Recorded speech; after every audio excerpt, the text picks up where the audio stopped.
Hey. Yo, what's up?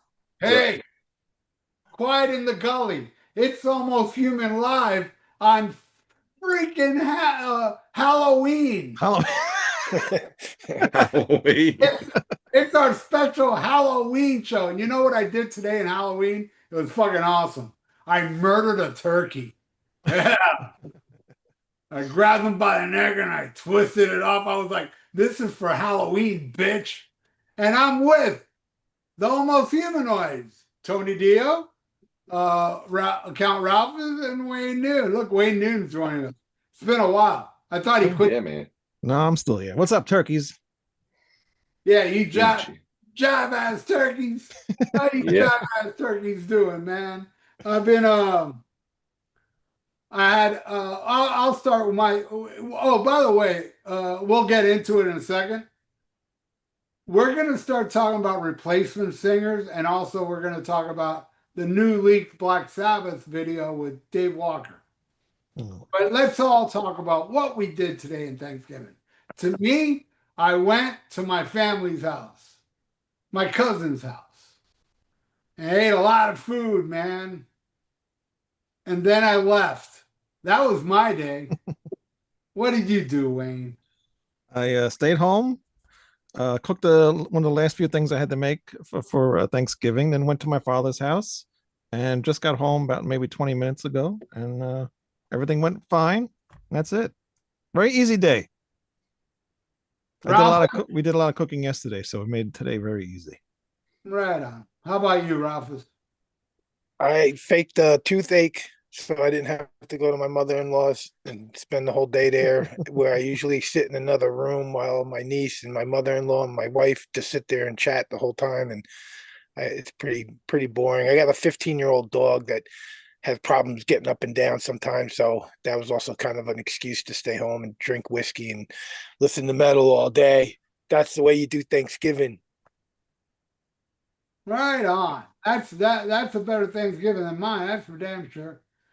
Uh, and here I am with a toothache, and I still went. How about you, Tony? Oh, Linda and I were gonna go meet a cousin at the Golden Corral today, but it was outrageously packed when we got there, and it was Really? 3 o'clock, and Linda was hungry, and she was hangry, and she just wanted to go somewhere else. So we left, and we went trucked over to the Cracker Barrel and ate there, and we were in and out of there in less than an hour. And we came home and watched Stranger Things. Mm. Did Cracker Barrel have the new logo? No, they've already gone. They've already caved and went back to the old logo. Mm.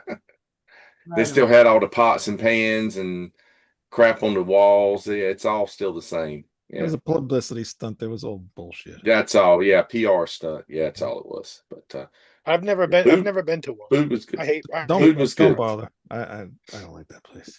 We ate I, there. We ate there quite a bit.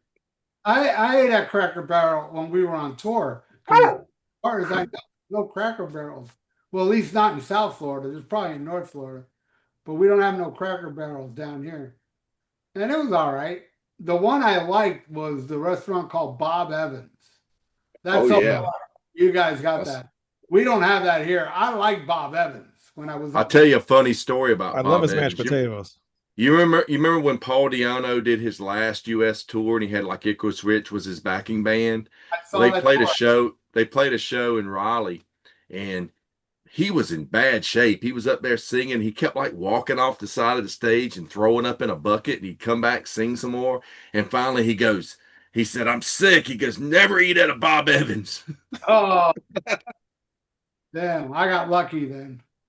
Yeah, I seen him on that tour too, and I caught him when he was sick, and he sounded like shit the whole night. He was apologizing between. He sounded good for like the first two songs, and then the rest of the night He he apologized, but then he stayed afterwards until he met and took pictures with every single person everybody. there. And it's I Same, guess that same, that man. totally made it worthwhile going. I got Absolutely. I That's the got same here, man. He sat in a room and signed autographs for at least an hour and a half afterwards. I Yeah. got lucky. I saw that same tour 2010 and he was flat out amazing. I think it was the last show of the tour because he was leaving for Puerto Rico the next day. And what happened was I got to meet him, but I almost didn't. It was a long line, but he played great. There were no complaints. He sang great. He wasn't sick that night. So there was this long line to meet him, and they cut it off like, "Hey, no more people." And my girlfriend at the time was smoking hot. I mean, I had this chick that I was like, "What the fuck am I doing with you?" I couldn't believe how hot she was, you know?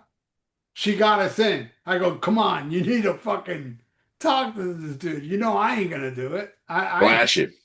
did it." And then because we told them this was in Jacksonville. We drove over 6 hours to see this show.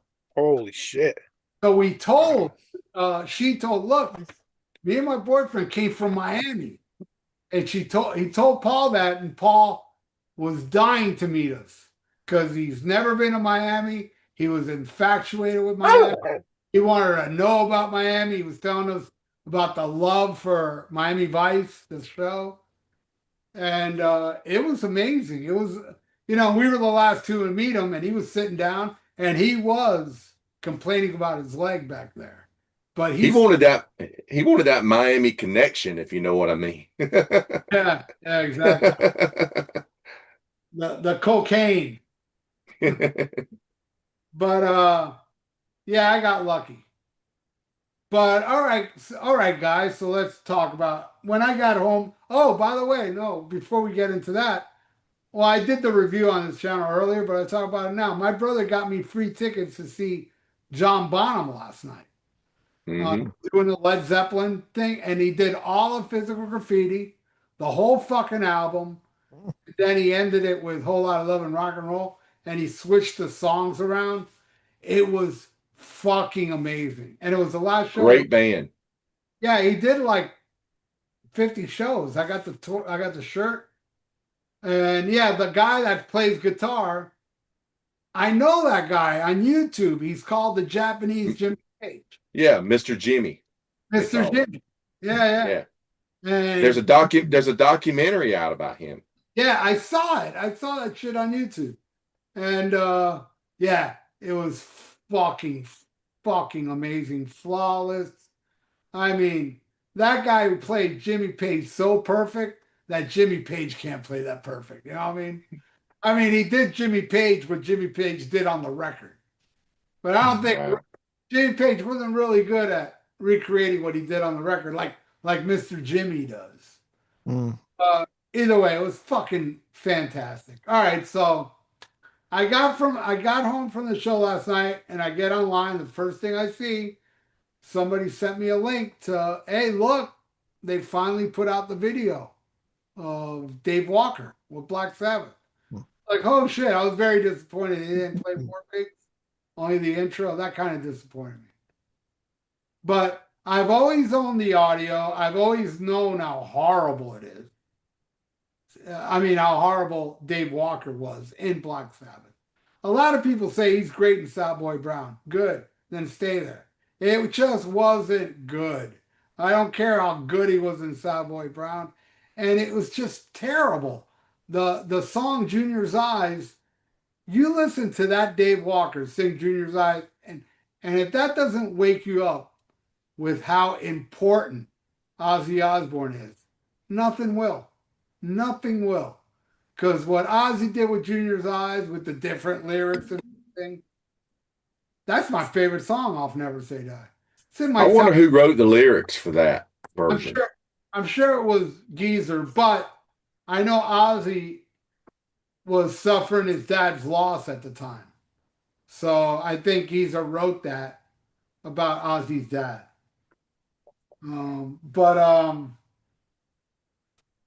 I wasn't impressed. And watching the video, the band sounds great, by the way. They're tight. Bill Ward sounds amazing. Tony and Geezer, they're on point. The song is beautifully executed. But then there's this Momo, like just doing this fucking. It's like, what the fuck is this guy doing? He'd be better in like a Bad Company type band. Yeah, he looks very out of place. Very out of place on that video. Yeah, he was in Savoy Brown. So, like you, Ralph, I've had the audio of it for years, and honestly, I didn't think it sounded that bad. He to me sounds like Jimmy DeWar, the singer from Robin Trower, that did all the early Robin Trower stuff. Yeah. I think he's a good singer. I didn't think it sounded that bad in all these years, but I've never had a visual to put to it. And once you see it, it's like, okay, this dude don't fit. I mean, he looks like he should be in a blues band or Robin Trower or something. Don't fit the Sabbath image. He's playing a tambourine the whole time, and then he throws a freaking solo, a harmonica solo right in the middle of it, which I'd heard on the audio, but when you're watching it, man, you just get a whole different outlook on it. But I'm glad to finally see it, man, because this is like holy grail footage here. It's like people have been wondering about it years because people would say, what happened to the footage? And they were like, well, it's BBC. They probably recorded over it because they would record over tapes a lot of times. So I don't know where this surfaced from.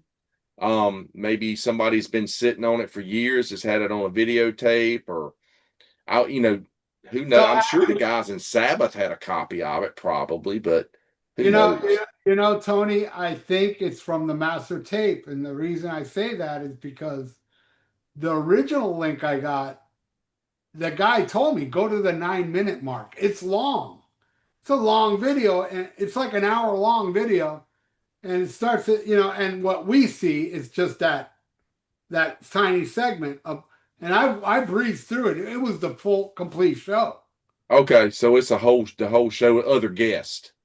Yeah. Yeah, but they didn't broadcast the entire War Pigs. I don't think it was just that little intro part. Yeah, it just shows the intro. So yeah, they didn't put like the final song.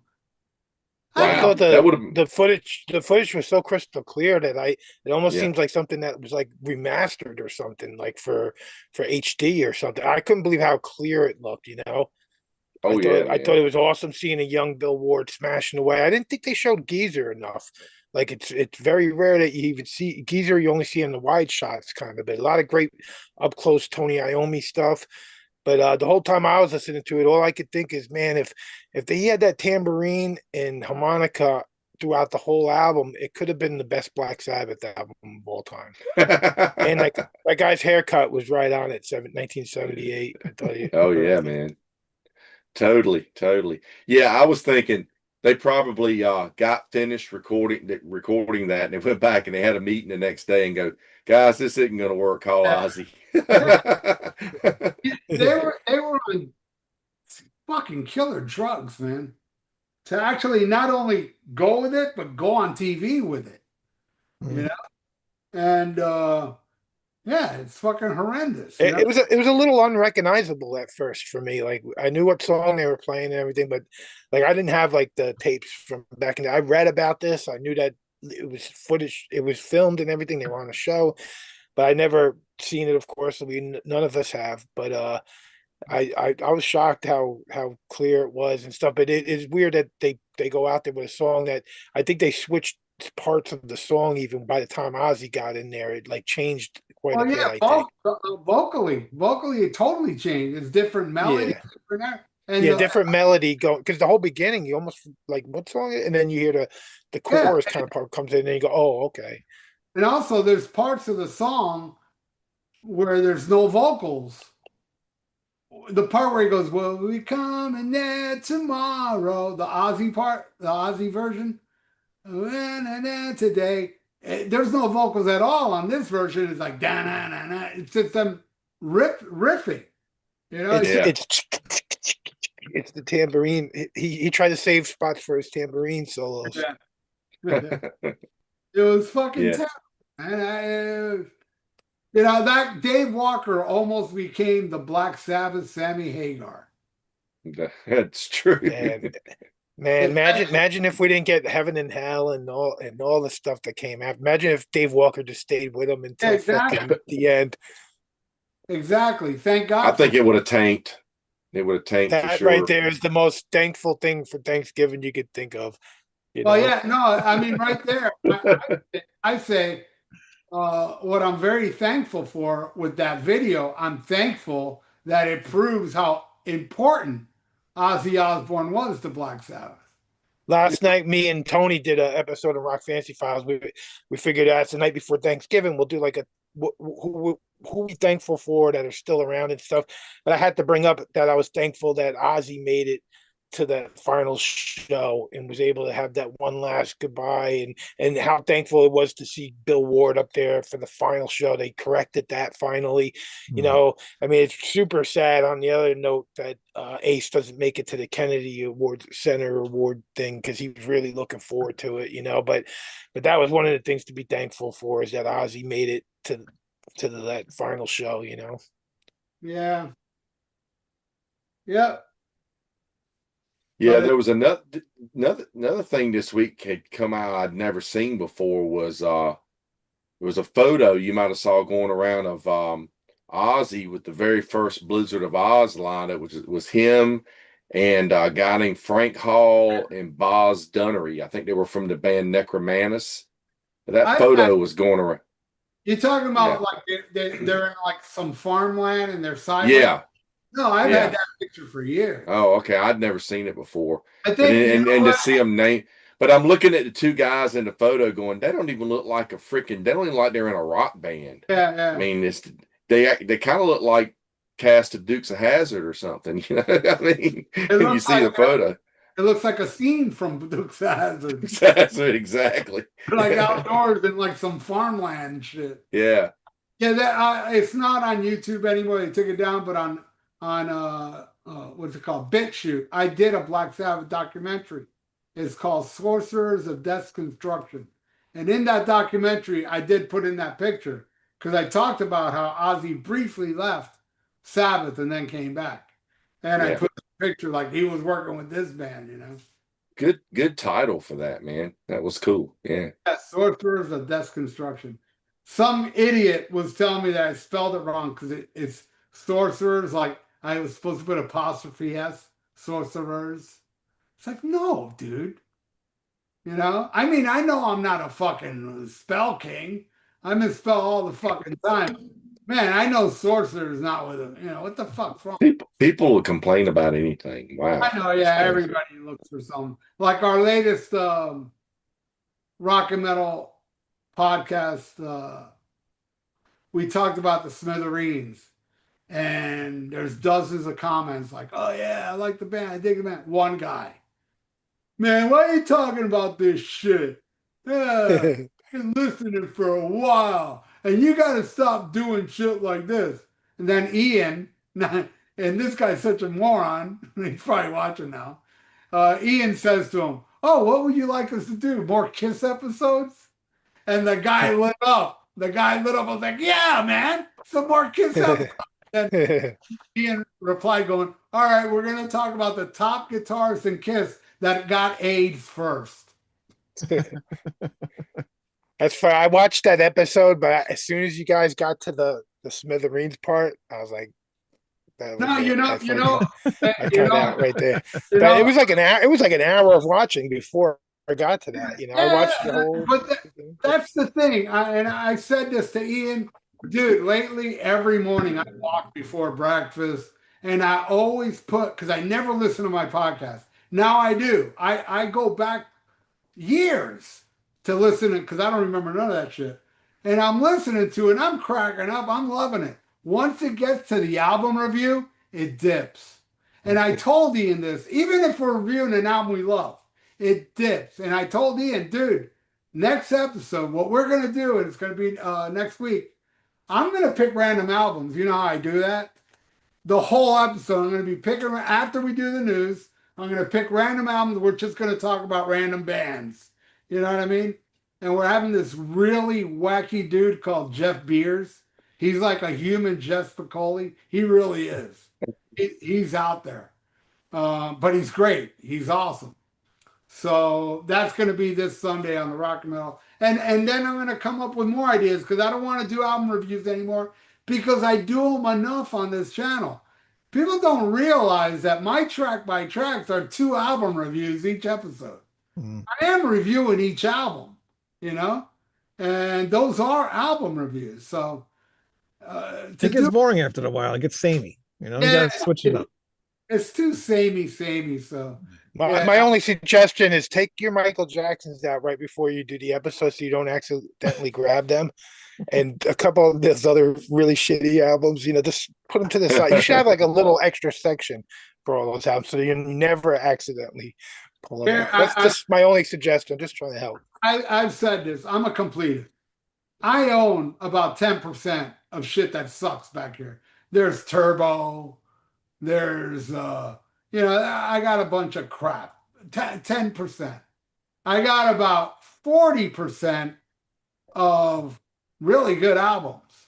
And then I got 50% of kick-ass albums. So the chances of me picking a shitty album is very slim. But the chance of me picking a good album, it's going to be a great episode. Tune in. But anyway, we're going to talk about great replacement singers. And I didn't study for this, so I'm just going to wing it. But I'm first You going you you forgot another segment that you said you were going to start doing Oh, every episode. we're not doing that now. Oh, I'm sorry. Me and Tony talked about it before the episode. We were going to do comeback albums.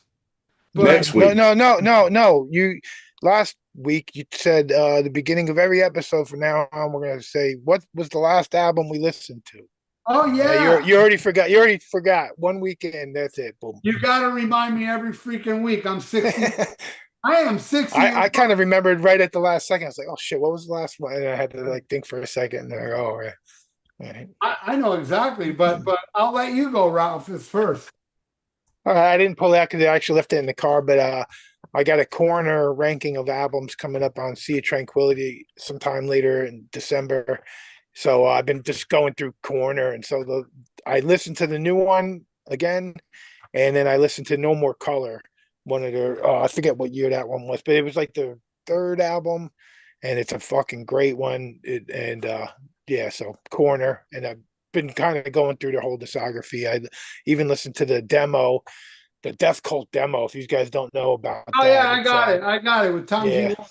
Tom Yeah, G. Tom Warrior singing and everything. That's fucking great. I love Corner, man. I saw Corner back in 1990, and then I saw him twice on the 70 Tons of Metal. Yeah, I've seen him twice. I seen him on No More Color tour. They actually did an in-store at Rock Fantasy. They were on tour with Nuclear, or no, I seen him out with Creator, and that was Punishment for Decadence. And then right in Middletown, and then they came back like next year on No More Color with Nuclear Assault.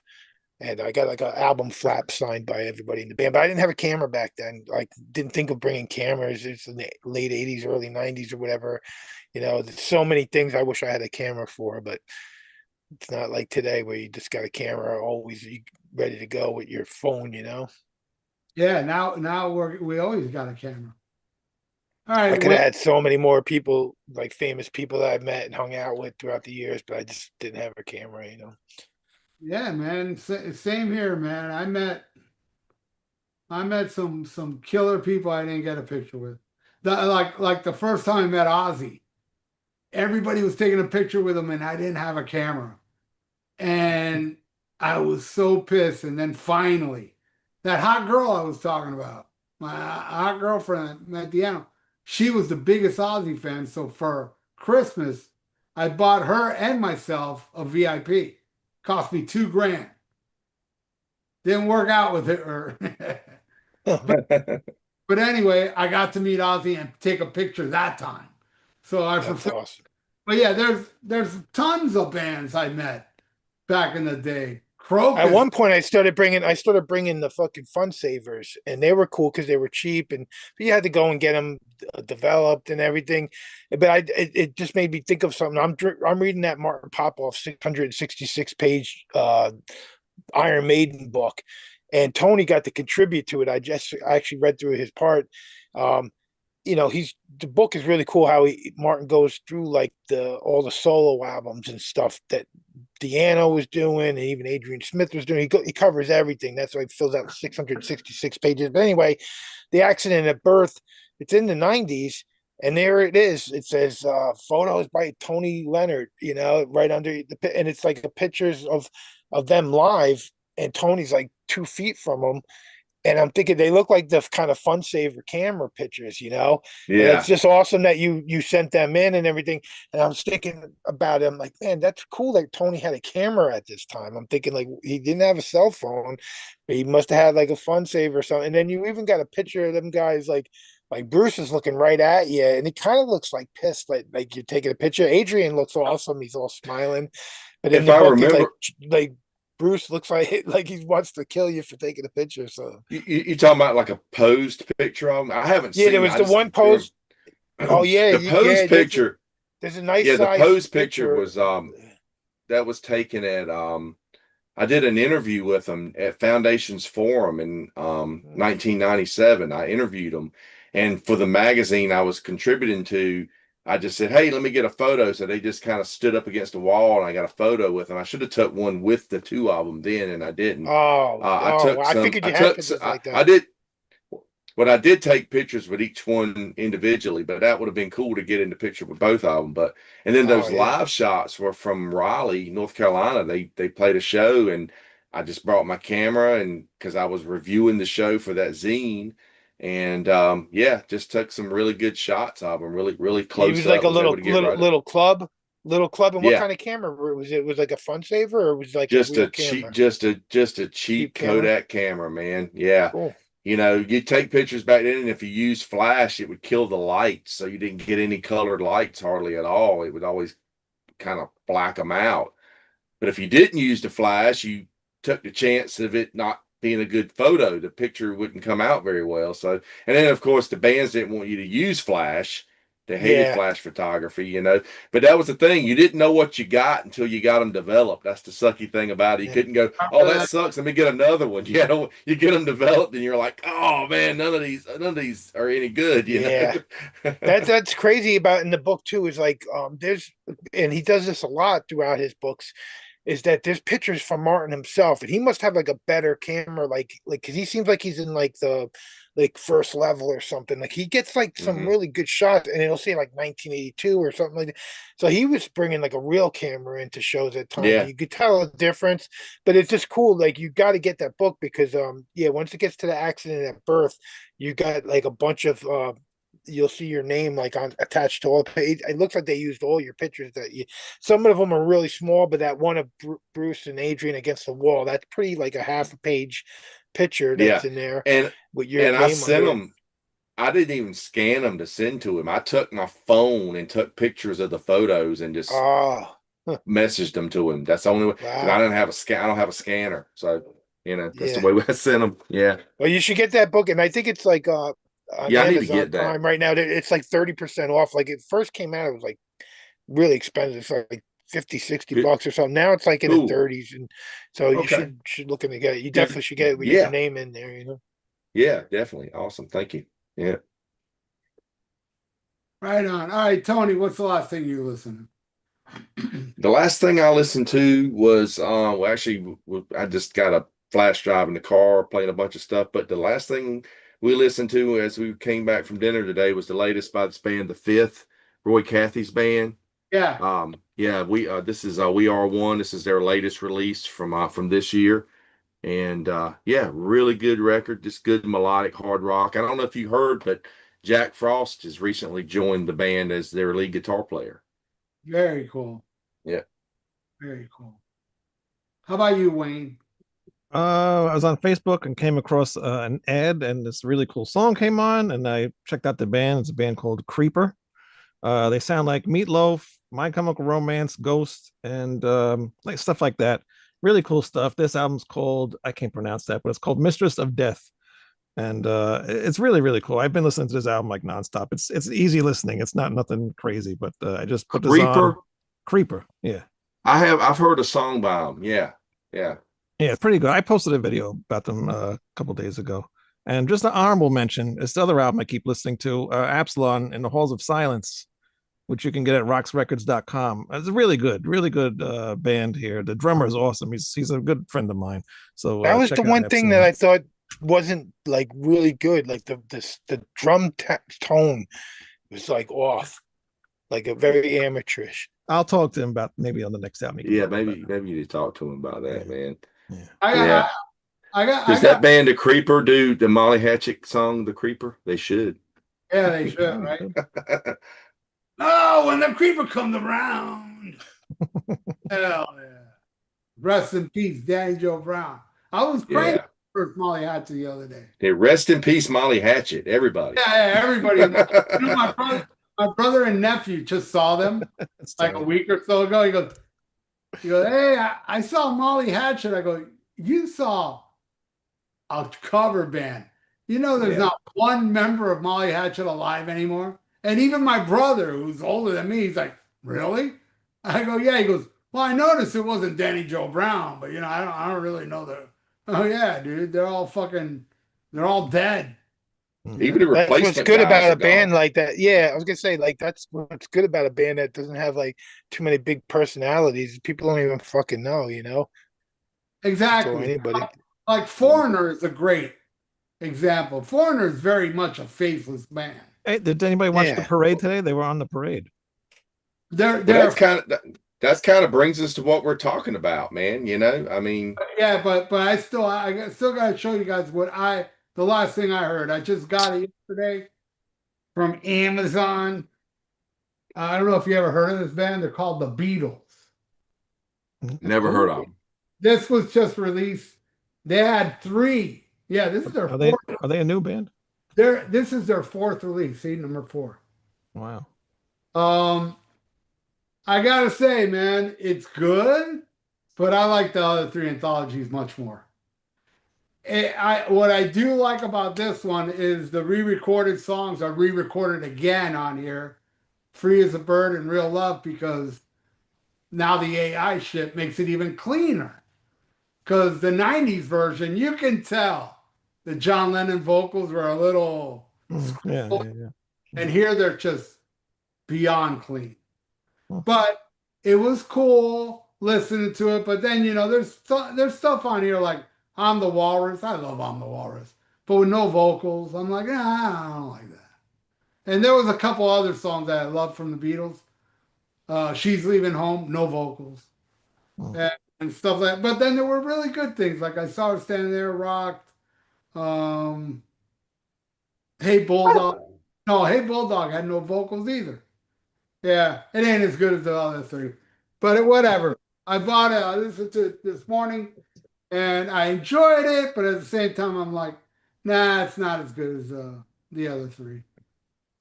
My But mom claims to have seen them with Pete Best when they were the Silver Boot Beatles. But really, she grew up was born and raised in Liverpool, you know. But almost everybody from that era will say that they seen the Beatles back then when they're playing the clubs and stuff, if they grew up in Liverpool. But she said once Ringo came in, they went to shit, and that was it. She didn't well, listen to him no. well, when that Ringo joined the Beatles, a bunch of the chicks were pissed, because Pete Best was the cute Beatle, not Paul. So Yeah, he was the best looking one. yeah, he was the best looking one. So when he got kicked out, the chicks in the Beatle fan base got pissed. But then they exploded everywhere else, and it was like, "Fuck you, Liverpool, you Liverpudlian bitches! Fuck you! I Fuck could you!" have met Pete Best once. He was at a Chiller Theater convention. And I have that double disc one where he plays a bunch of he never made any money on them until they put out. I forget what it's called. You gotta have it. It's it came out as like a double disc.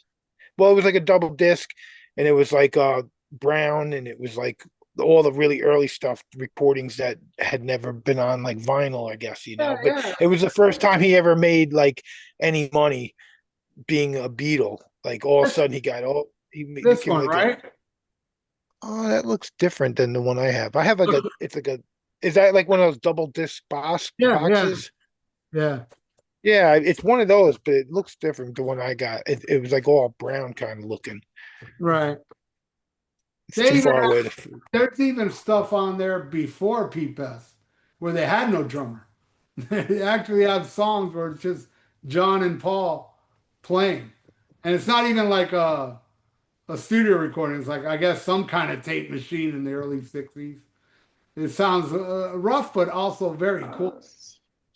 But Did your mother see Billy Shears or did she see Paul McCartney? I guess it would have been Paul McCartney, you know. Billy Shears is Ringo. She said she kind of like knew George Harrison. I just like I worked with a guy once, and he was an older guy, and he was from England and Liverpool. And I was like, oh man, my mom's from Liverpool, and he's like, oh, she must have seen the Beatles live. I said, yeah, and then I just realized he was like. Like he was just like joking, like every fucking person that's of that age will be like, it's kind of like the same thing with people that in New York will be like, yeah, I was at the Ramones and CBGBs and stuff, where if you see any footage of them shows, there's like 30 people in the audience, you know, but 8,000 New York City people will be like, yeah, I was there, you know. So even though it's my mom, I kind of like, I don't know. She showed me a what do you call it back then? It wasn't like an email. It was like you know, you tap and stuff, and what the hell do you call that? Something not not Instagram, but it's like something gram. Telegram? Telegram. And she had a telegram, and it's at the end it says George, and she's like, "That's George Harrison." I'm like, and it was when she moved to America, and he's sending her a telegram. I should have. I've never told that story before, but my mom's still alive. But yeah, it's like I'm like, Mom, it says George. It could be anybody. She's like, no, it's George Harrison. You know, it was all about how he missed her fucking. You know. Anyway, Man, yeah. Billy Shears. I thought that was Peter Frampton.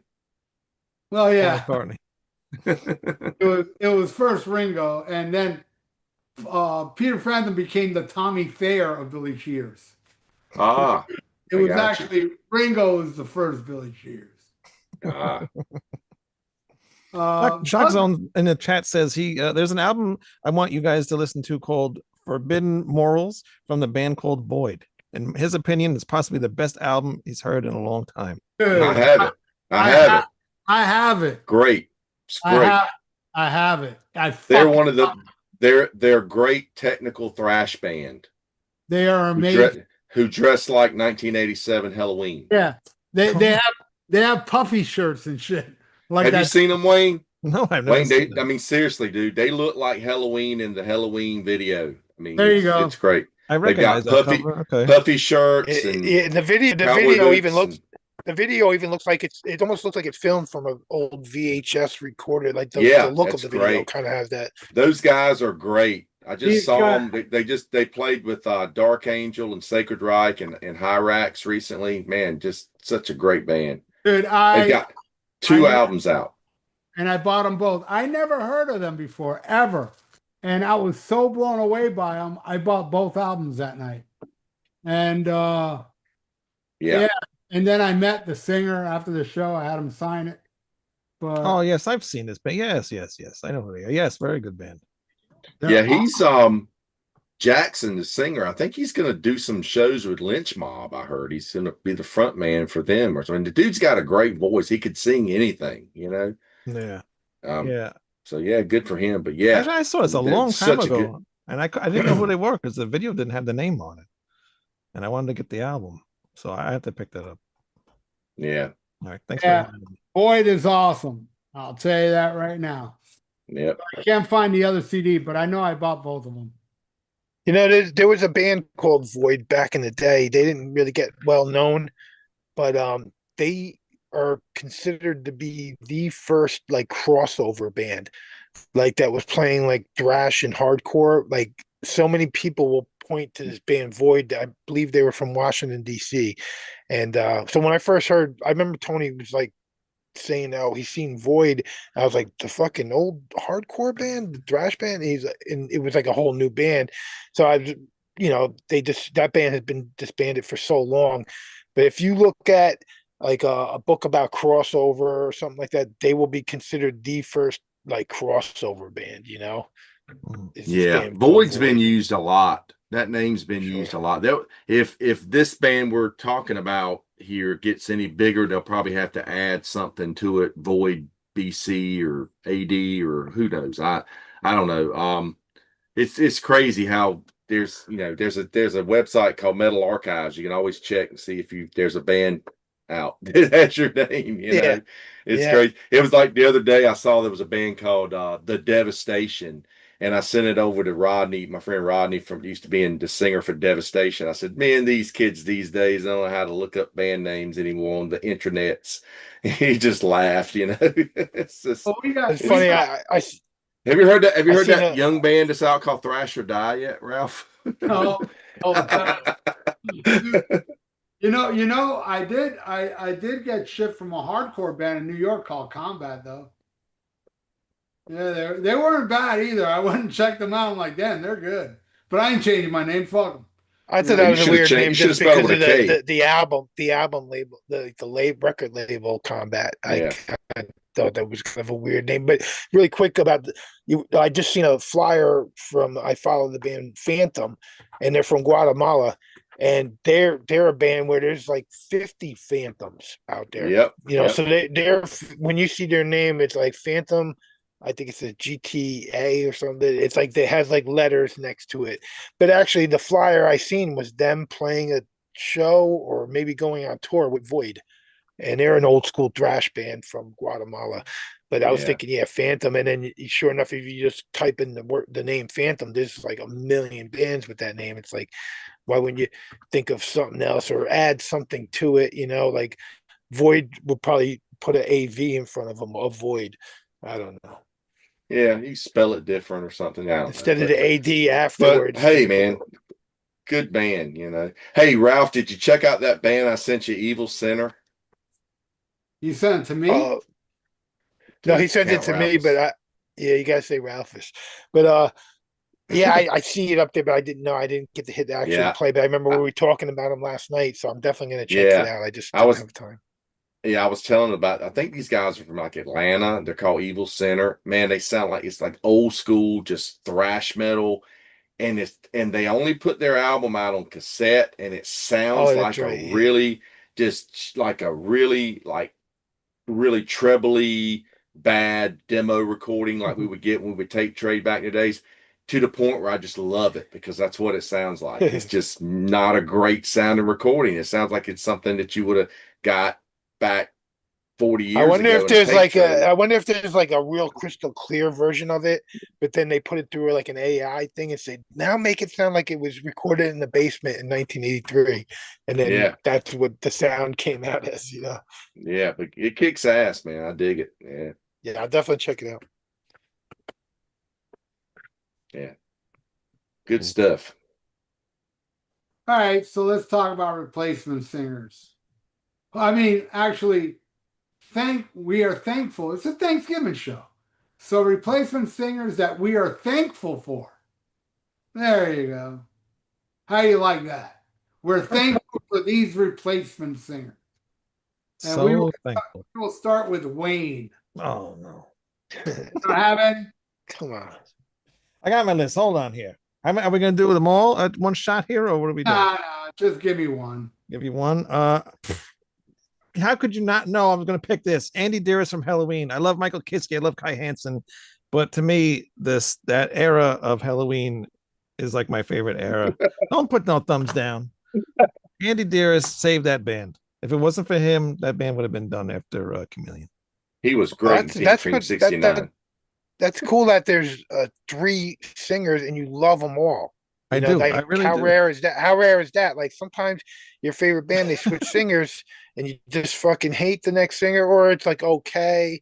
But it seems like Halloween is one of those bands that people like love all 3 singers, and they got that tour where they all come out together, right? They all 3 of them. They're all together. Yeah, And, it's amazing. Yeah.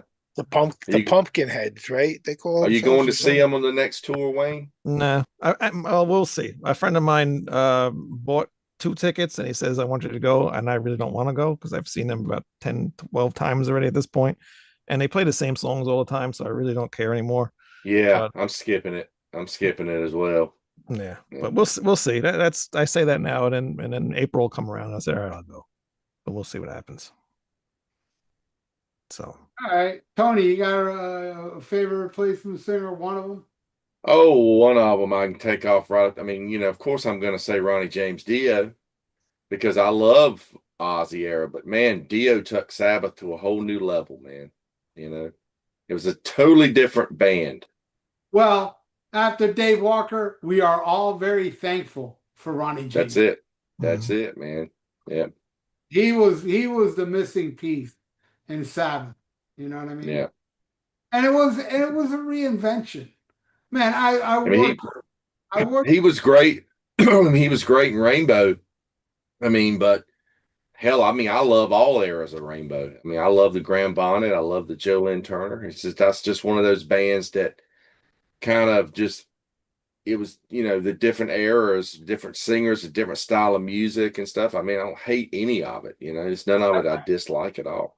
I don't think there was a drastic style of music between Graham Bonnet and Joel Turner. It kind of stayed the same. But there's some songs on Down to Earth, the Graham Bonnet album. Man, I could hear Ronnie James Dio singing Way stuff of the like world. Way yeah, of the world. yeah, exactly. Yeah, and the Eyes of the World. That's what I was trying to think of. The I, Eyes of the World. I mean, I could hear Ronnie singing that. Now yeah, he would have wrote different lyrics probably because Roger Glover wrote those lyrics. But man, and I mean, Ronnie could pull off something like Lost in Hollywood as well. yeah, yeah. I can hear that. But it was also branching out to the Joel Turner era. Yeah, You have your Since You've Been Gone and All Night Long too. That could have fit on any of the Joel Turner shit. I think sure, the Doogie stuff went more back to the Dio era. absolutely. Yeah, I thought. Paul But the Mountain King. yeah, after Dio, that Joel Turner Grand Bonnet, it was all, he just wanted to have hits and shit. Richie wanted to be Foreigner. Yeah, basically. Yeah. Yeah, And he did. And he did. And I thought he did it better. And I don't hate Foreigner, but I prefer Rainbow with Joel Turner and Graham Bonnet over yeah, Foreigner. You yeah. I know, love Foreigner. Yeah, I did Foreigner too, but give me that Blackmore shit, man. Yeah, it's drastically different, but I grew up on Joel Turner, not Dio. You know, Joel Turner is how I discovered Rainbow, and then the same. the reason I found out Ronnie James Dio was in Rainbow, I had no idea, was they were giving away tickets to go see the Heaven and Hell show, which I actually ended up going back in '80. And I was a master of calling in on time. And the question was, what band was Dio in before Black Sabbath? I didn't know the answers. I did not know. I didn't know Rainbow. And I didn't, and you know what? And here's another weird thing. How I discovered Rainbow was I was on the beach. I used to go to Miami. I live in Hialeah. Miami Beach is like, 20 miles that way. And I used to go over there and hang out with my friends and drink beer and smoke weed and then catch the Metro bus. The last Metro bus was at 1 in the morning to Hialeah. And I missed the bus one night. And I had my little boom box. And at 3 in the morning on the radio, they played Stargazer. And I was like, what the fuck is this? And I knew it was Dio right away. I was like, oh shit, that's Dio. And then, I waited for the DJ to announce it. And sure enough, he even said the name of the album. He goes, that's Rainbow Stargazer from the album Rainbow Rising. In my mind, I was like, I need to buy Rainbow Rising. And that's how I discovered Dio in Rainbow. And to this day, I mean, that is my favorite song of all time, along with Stairway to Heaven and Stargazer. That shit. Did you think to yourself, Rainbow, is that the band that does Stone Cold? Because you said you knew the Joe Lynn Turner stuff. Oh no, actually, I when I found out he was in Rainbow was when Difficult to Cure was new. Straight Between the Eyes wasn't out yet. This was 1980, and Okay. I had on cassette. I taped it off the radio. Rainbow on King Biscuit Flower Hour, and I remember Spotlight Kid was on there. I don't remember any of the Dio songs were on that live recording, but I remember Smoke on the Water was on there. Yeah. Yeah, they didn't do I don't know if they did much stuff when Joe Lynn came in. They did Long Live Rock and Roll. I know I've got them on. I Yeah. think on the Straight Between the Eyes tour. That might have been it. They would do Smoke on the Water, from the Deep Purple period. Yeah. But yeah, that's how I discovered he was in Rainbow through a DJ concert tickets, and I was like, "What Rainbow? Yeah, I Surrender that band." But I yeah, think they did do Man on the Silver Mountain in a medley or something, maybe as well. That rings a bell in my head for some reason. but yeah, there's two concert videos out there in Texas and Japan with Joel and Turner. Yeah, there's several radio broadcasts too. I've got some on CD and stuff that they did. Yep. Yeah, so yeah, Dio in Sabbath is a great pick. Because honestly, where were they going to go with Ozzy at that point? They were stagnant. What Dio did, he came in with ideas. Ozzy never had idea. He had vocal melodies, but he didn't have like ideas where Dio had these ideas. I mean, Dio wrote Holy Diver and Don't Talk to Strangers for Black Sabbath. That was going to be on the follow-up to Mob Rules. He already had those two songs in the can. But and I'm talking about the riff and everything. That dun, dun, dun, dun, dun, dun, dun, dun. He was going to tell Tony to play those riffs, and that is a total Tony riff. Yeah, Dio, my butt is itchy. But Dio, It was supposedly Ozzy sang Heaven and Hell before, well, you know. I heard it was Children of the Sea. That's what I heard. Is that he sang? There's a demo of Children of the Sea. Geezer said in an interview that they did demo Children of the Sea with Ozzy, and who knows how the fuck that was. And I mean, it's probably a totally different melody, different lyrics, of course. Yeah. Yeah, I don't even think it was like a demo. Like I thought it was more like a rehearsal kind of. It was like Maybe. ideas and Yeah, stuff. that's But probably what it supposedly is. he like the roots of Heaven and Hell kind of with Ozzy before. But who knows? It could have been called something else and whatever. But I could have swore that I read something about that. the thing is, when Black Sabbath did rehearsals, there were no lyrics. It was Ozzy there scatting melodies. Yeah, melodies. Yeah. So he probably scattered to these melodies, to these Heaven and Hell songs that were probably badass. But come on, what Dio did, I don't know if it could be better than that. Because that music was not Black Sabbath. I mean, it wasn't Black Sabbath music. It was so precise in the pocket, whereas Ozzy was organic and all over the place. The only thing reminiscent, I would say, are the solos and some riffs. Like the riff to Heaven and Hell sounds like, like an Iron Man type shit. But yeah, Ralphus, what's your pick? And I'm gonna go get some tea. I just gotta go back to some of the things that you guys have been talking about. Is that for one, like with Rainbow, for me, I was reading Hit Parader and Cream and everything, and I already had Heaven and Hell and Mob Rules, and then I get Holy Diver, and somewhere I think in between Holy Diver and Last in Line, I find Richie Blackmore's Rainbow and go, oh yeah, this is something Dio sang on, and I found it on cassette, and that's where I start from. So like I did not ever care for we did a whole episode on Rainbow without Dio. We did that one episode, one of the early ones I did with these guys. But yeah, I'm a huge Rainbow fan with Dio, and the other stuff was like cool for what it was. But yeah, I was like way more of a Dio fan, and like these guys are talking like Sabbath, and like I just wrote down like because I wasn't clear exactly what the topic kind of was. I figured, okay, we're talking about replacement singers. I didn't know if it was that ones that were thankful that came in. Like I mean, I kind of remember you saying that, but it was like I just wrote down a bunch of bands that had multiple singers, and I was just like looking through. But like these guys were talking about Sabbath, and I totally agree with like Dio coming in at like Save Sabbath, and it does sound like the music changes to fit Dio, and it's weird because then they do Dehumanizer years later and stuff. And by the time 13 comes out, to me, one of the things I always thought was that 13 sounded like it was written more for Dio than for Ozzy. Like it just the music wise and the feel of it all. For some reason, I could picture Dio singing those songs better. It's just a weird little thing that I've always thought about it. Like I always thought that album was more in a Dio vein than an Ozzy vein.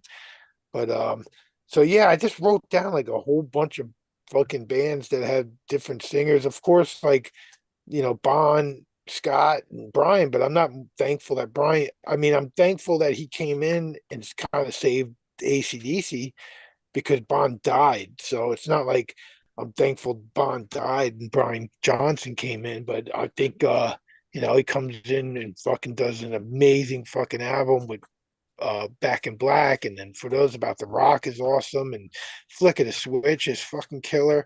So yeah, I mean, if I just got to pick one right now, I'd go with Brian Johnson coming in, and it's not that I'm thankful that fucking Bond died. It's just like I'm thankful they found somebody that came in, and there's always the rumors, oh, it could have been the guy from Crocus, and what about this guy and this guy? Fuck that. No one would have did a better job on Back in Black than Brian Johnson. He fucking killed it. That album's a perfect fucking album. There's a reason why it's one of the top 5 best-selling albums of all time, and it's a fucking diamond album or whatever. It's a fucking perfect sounding album. I think it's the best sounding album in AC/DC's whole discography. But I'm way more of a fan of the Bon Scott stuff. But I just think something about Back in Black, that album is fucking perfect, and it deserves to be triple diamond or whatever the fuck it is. King Diamond. So yeah. Yeah. You know something I noticed, Count, after we did our AC/DC top 5 show the other week. I was listening to some stuff this week. Man, Brian Johnson, when he came in, it gave it a more metal sound. Yeah, Well, definitely. lyrically too. Yeah. Bon Scott, when he sung about hell, he sung about partying, having a good time, highway to hell. All that shit's about, chicks and fucking and drinking and where when Brian Johnson came in, when they sung about the devil, it was more like, if God's on the left, then I'm sticking to the right. Like evil. Yeah. Evil Yeah, more walks evil. beside you, care of the devil. COD. Yeah. Yeah, those first 3 albums were just like a whole new beast for AC/DC. Then when you get to like Fly on the Wall, it's almost like he's going out of his way to try to be like more like Bon Scott, not singing and sounding like him, but trying to have Good like those point. kind of Good point. drinking kind of party lyrics, more of a happy, like the first 3 albums, they're kind of like not super happy party music, Oh, but they man. fucking rock in a way. They rock so much that that was one of the best things about seeing AC/DC live is I've never been to a concert where I seen so many chicks up on the fucking chair shaking their asses and fucking going nuts for a fucking hard rock or metal band. Like something about AC/DC, man, they fucking made everybody get up and dance but Bond, something special about Bond, the sexual innuendos, all the innuendos and stuff, and just great lyrics, great this feeling. You just feel good when you listen to those old AC/DC albums. But I would say that for even the later AC/DC albums, the ones where they sort of get a little commercial, but they kind of stuck to their guns more than any other band in the history of music. And I love the last 4 or 5 albums. I love them in a way they don't compare to anything from Flick of the Switch down, but they're fucking just good, solid albums for a band that's still out there. I mean, they're one of the bands I mentioned last night on our Thankful albums that they're still around and still doing it. Yeah, I wish Malcolm was there. I wish Bond was there. I wish, it sucks that, even Cliff Williams ain't there now but he was on the last album, I believe, still, but and Phil Rudd and stuff. But it's like, you know what? It's be thankful that they're still around, because before you know it, there's going to be nothing around. Give it another 5 years. All the fucking bands we loved in the 80s and stuff, they're all going to be fucking gone. So love it and be thankful for it now before they're gone, Yeah. We're gonna go before them. Well, I am. I'm the old guy here. Yeah. You might go before the show ends. Yeah, before the show ends, I might be gone. Oh, shit. We hope Uh, not. We hope not. We don't want that. All right, I got two. There's two. I'm gonna mention two people because it's from the same band. I think it's an improvement from the people they replaced, playing wise and vocal wise. I'm talking about Eric Carr and Tommy Thayer. Cheater Chris better than Peter Chris. Fake Fraley better than Ace Fraley. You meant Eric. You said Eric Carr. You meant Eric Singer. Oh, Eric Singer, yeah, that's what. The Yeah, the they really weren't singers, but they were replacement members. Yeah. Eric Singer's a singer. they improved with those two. He should have changed his name to Eric Drummer. Hey, he should have Good changed. point. He should have changed his name to Bitch. Eric Bitch. Cheater Chris. Both like Tommy Bitch, Eric Bitch. Fucking sellouts. That's why they're my favorite. I guess I'll go with John Corabi. Good choice. I thought in Motley Crue that album it doesn't sound like Motley Crue to me. Nothing like Motley Crue.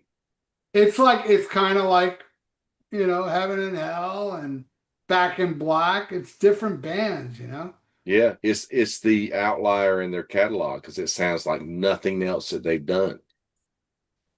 And The man, guitars are super heavy guitars. punchy. The songwriting's different. I mean, Corabi sings totally different than Vince. It's my third favorite Motley Crue record after the first and second one. I go the first two and then that one. The drums on that album. God, yes. Kicks ass, man. Probably one of I hear Tommy's people say best- good things about this album quite a bit. Like I'm I've surprised how never many listened to it. I've never listened to. I think I actually have it burned from. I used to just burn shit from everybody. Like at one point, I didn't have much money, so I would just burn. I'd go to someone's house and I'd just find everything I didn't have and say, "Could I borrow these 100 CDs?" And I'd bring them home and I'd rip them and burn them. But I can't even remember what they sound like. Some of them because I got so many at once that. But yeah, Motley Crue, I just couldn't care for them for so many years, and all of a sudden they do an album with a different singer. It just wasn't even on my radar or nothing. But I gotta check it out because I hear a lot of people saying good stuff about it. Yeah, Yeah, something else that's good about it too, Ralph, is as heavy as it is, it also shows another side of them where it's a lot of Beatles influence type. The slow songs that are on there, like Love Shine and stuff like that, very, very influenced by Beatles. yeah, totally. It's kind of like trippy psychedelic. No, Yeah, King, they were big fans of King's X, and they were trying to make a King's X record, I believe, because That's crazy. I mean, they went when I saw them on that tour, and King's X was the middle band, was the direct support band with Typo Negative opening, and King's X had just put Dogman out, and Dogman's guitar tone and Motley Crue, the Corabi record, that guitar tone is very similar. yeah, Very heavy. very, very awesome. I thought that was but it didn't work. It didn't work. No, but it didn't work in sales because people just are stuck in what they like. They want It to sounded so different than Motley Crue that they knew, than Girls, Girls, Girls and stuff like that. That it just, I mean, imagine if it had went platinum and it was huge. They would have done another record because they said that the Generation Swine record was originally recorded with Corabi, but I don't think Corabi could have saved that record. It's just pretty bad. I mean, it just. But at that point in their career, didn't they already weren't like the fans already used to like a singer that didn't remember the lyrics and just like kind of scattered over everything, So like this guy came in and he knew all the lyrics and stuff. So that ain't yeah. They told Corabi, you got to say Key Star Maha. He couldn't do it, man. He just couldn't do it. Just hit the syllables. Don't try to say actual words. Just like.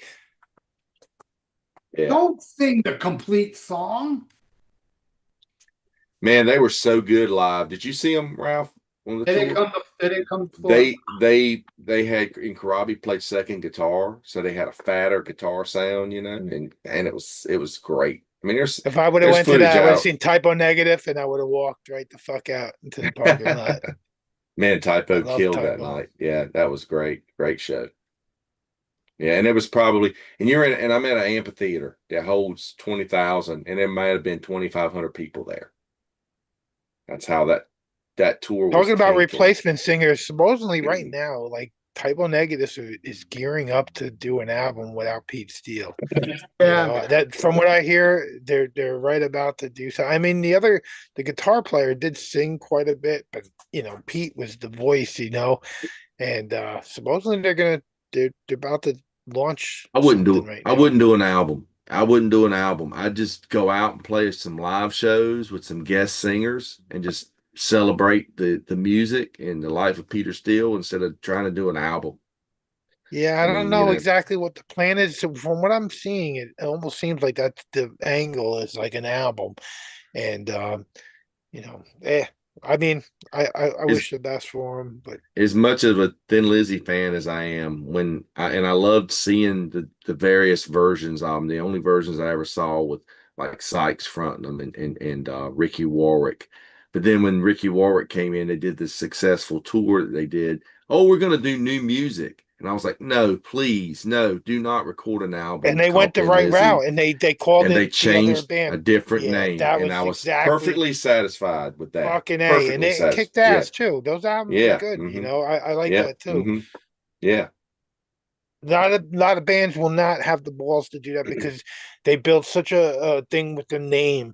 So, like Yeah. we talked about this the other day, it was yesterday. It's like with Tom Warrior, he's not out there calling it Celtic Frost. He's like Triptychon playing Celtic Frost or Triumph of Death playing Hellhammer, and that's respect to Martin Ain and stuff. Don't fucking just like act like because you're last man standing that you got the right to go in. And so many bands will just fucking do it. And then we talked about Pantera doing that right now. It's like they could have easily called it. I hate saying Pantera AD, but something like that. You just come up with Cowboys from something. Hell. Yeah, Cowboys from Hell. It's AC or Pantera. It's going to be that. But why call it Pantera? And if they ever try to record something, they gotta change the fucking name. They can't fucking record a new album with that fucking name. It's just so disrespectful. It should, And there's so many bands that do it and stuff. So, and there's two original members, or not even original, but whatever. Yeah. All right. Anybody got any more? Yeah, Tim Ripper Owens, Judas Priest. All right. I like those albums. I'm kidding. I like those albums. I think I like I had it. that written down as one of my things. It was cool. So I mean, but Al Atkins, he was the man. It's like they kind of went downhill right after that. It's like, Yeah. But I like those records with Ripper. And what do you he call kept it? them going. He kept them out there, Juggernaut's But good. The other one's not. I like that. I like both of them. there's songs on both of them. It's not they're not There isn't perfect any albums, good but there's songs on that definitely good. second album. Yeah, The there's a production couple. on Demolition was a Demolition. I little couldn't think of iffy. the name. It's so bad. Yeah, the production on there is a little iffy. Terrible. But I've seen them when on they both played those those songs tours. live, Yeah. they played those Yeah, songs and they went over great. I saw both those tours and I wasn't a fan of those records, but goddamn were they good live. Yeah. And now KK with KK, he's That killing live it with KK right now. that live meltdown is really good. Yeah, I have that. Yeah. I have it on that's another- vinyl. I Good got it stuff. on vinyl. But we gotta be thankful that there's KK and Ripper, and then there's Halford with Priest, and I mean it's really Rob Halford and Ian Hill, and then at KK you got two guys, Ripper and KK from Judas Priest, so it's 2 against 2, and both. And good. I'm very thankful for my friend Mr. D, who got me Live Meltdown on vinyl. And that is an original too. That is very, very expensive. That's probably a $600 record you're holding there. Wow. Holy Seriously, Hey, it's expensive. Anybody out there want it? $599.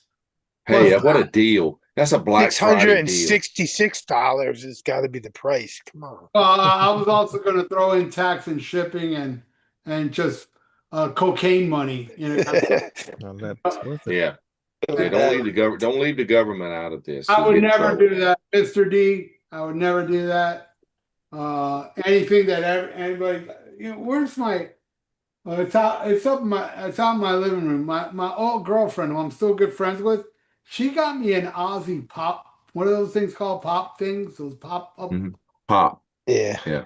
going for over $500 now because it's the original one, and she Mhm. got it for me like over a decade ago, and they go Wow. get ton of money, and it was like, but she got me as a present. I can't do it now. If she was a bitch, I would have done it. But me and her are still friends. She's a cool chick, man. So I can't do it. I can't do it. Maybe I should start a fight with her. Then she might come take it back. I'm gonna call her up, say, look, I don't, no offense, but I think you're a cunt. And then I can sell it. Just Because buy the fucking third version of it and throw it in there and sell the good one, Yeah. Be like, yeah, I still got it. Fucking great. this, I'm gonna this, I'm gonna retire one day I with could this I could thing. 3D print it. Just send me a picture of it. I'll 3D Yeah, print there it. you go. She'll never Yeah, know. Wayne could 3D. Yeah, that's this right. girl moved to Colorado. I doubt she'll ever know if I sell it. She's watching right now. But I can't do it. I just can't do it. You're gonna do Why don't it. you just make a 3D of it anyway, Wayne? You could just sell it and say So it's which one is original. it? What is the Ozzy one? What's he doing? Want me to go get it? Hold on, I'll be right No, back. you don't have to go get it. Yeah, I gotta say, since you're talking about these Funko Pop things, I fucking hate these things. They are so stupid looking. They never look like. There's a handful of them that are cool, but most I of have a them, couple. I say I have nine. a I see couple. you got a whole bunch of them up there. I fucking hate those things. They all look like they're meant for little babies. Like The they Iron got like Maiden, these. the Iron Maiden ones are Like really I got the cool. Lemmy one right when it came out, and then it's like a Lemmy with like a little fucking goofy face. I have the I Lemmy. fucking I have the a Lemmy Snaggletooth and one. I got the Snaggletooth and one, but I have my own. I got Funko Pop. I've got the guy from was it Oh, Will that one. Ferrell Okay. cowbell All guy. right. This is the one. Cowbell. I've never seen that the one. fact to be that they honest. made one of them things for every single person that there's probably a fucking Wayne Noon fucking one of them out there. Actually I have my own. There's Yes. a Tony and I don't know where it is Dio right now. Emporium one, and Yeah. everybody's got Yeah. one of them now, and it's just one of those things where you just can't stop I collecting don't know because what the hell I there's did too with it. Oh, the there it Super is. 7 ones is what catches me because I grew up with the Star Wars figures when I was a little kid, so like they're the same size, the same articulation, and all that stuff. They're exactly like the Star Wars. They can fit in my, but like I'm suckered into them. But I got a handful of the Funko Pops, and that's it. They just Funko Pops too are stupid looking. They look like a they Japanese are version. Beanie Babies basically of our generation. They look like They the are me. what is the card that the Japanese cards that everybody loves is Anime. Anime. yeah, but what do they call Pokemon? the Pokemon. They got like that Pokemon fucking look. It's like one dot for an eye and eye. It's got this weird fucking little kid fucking. Well, you really don't like I- these things, do you?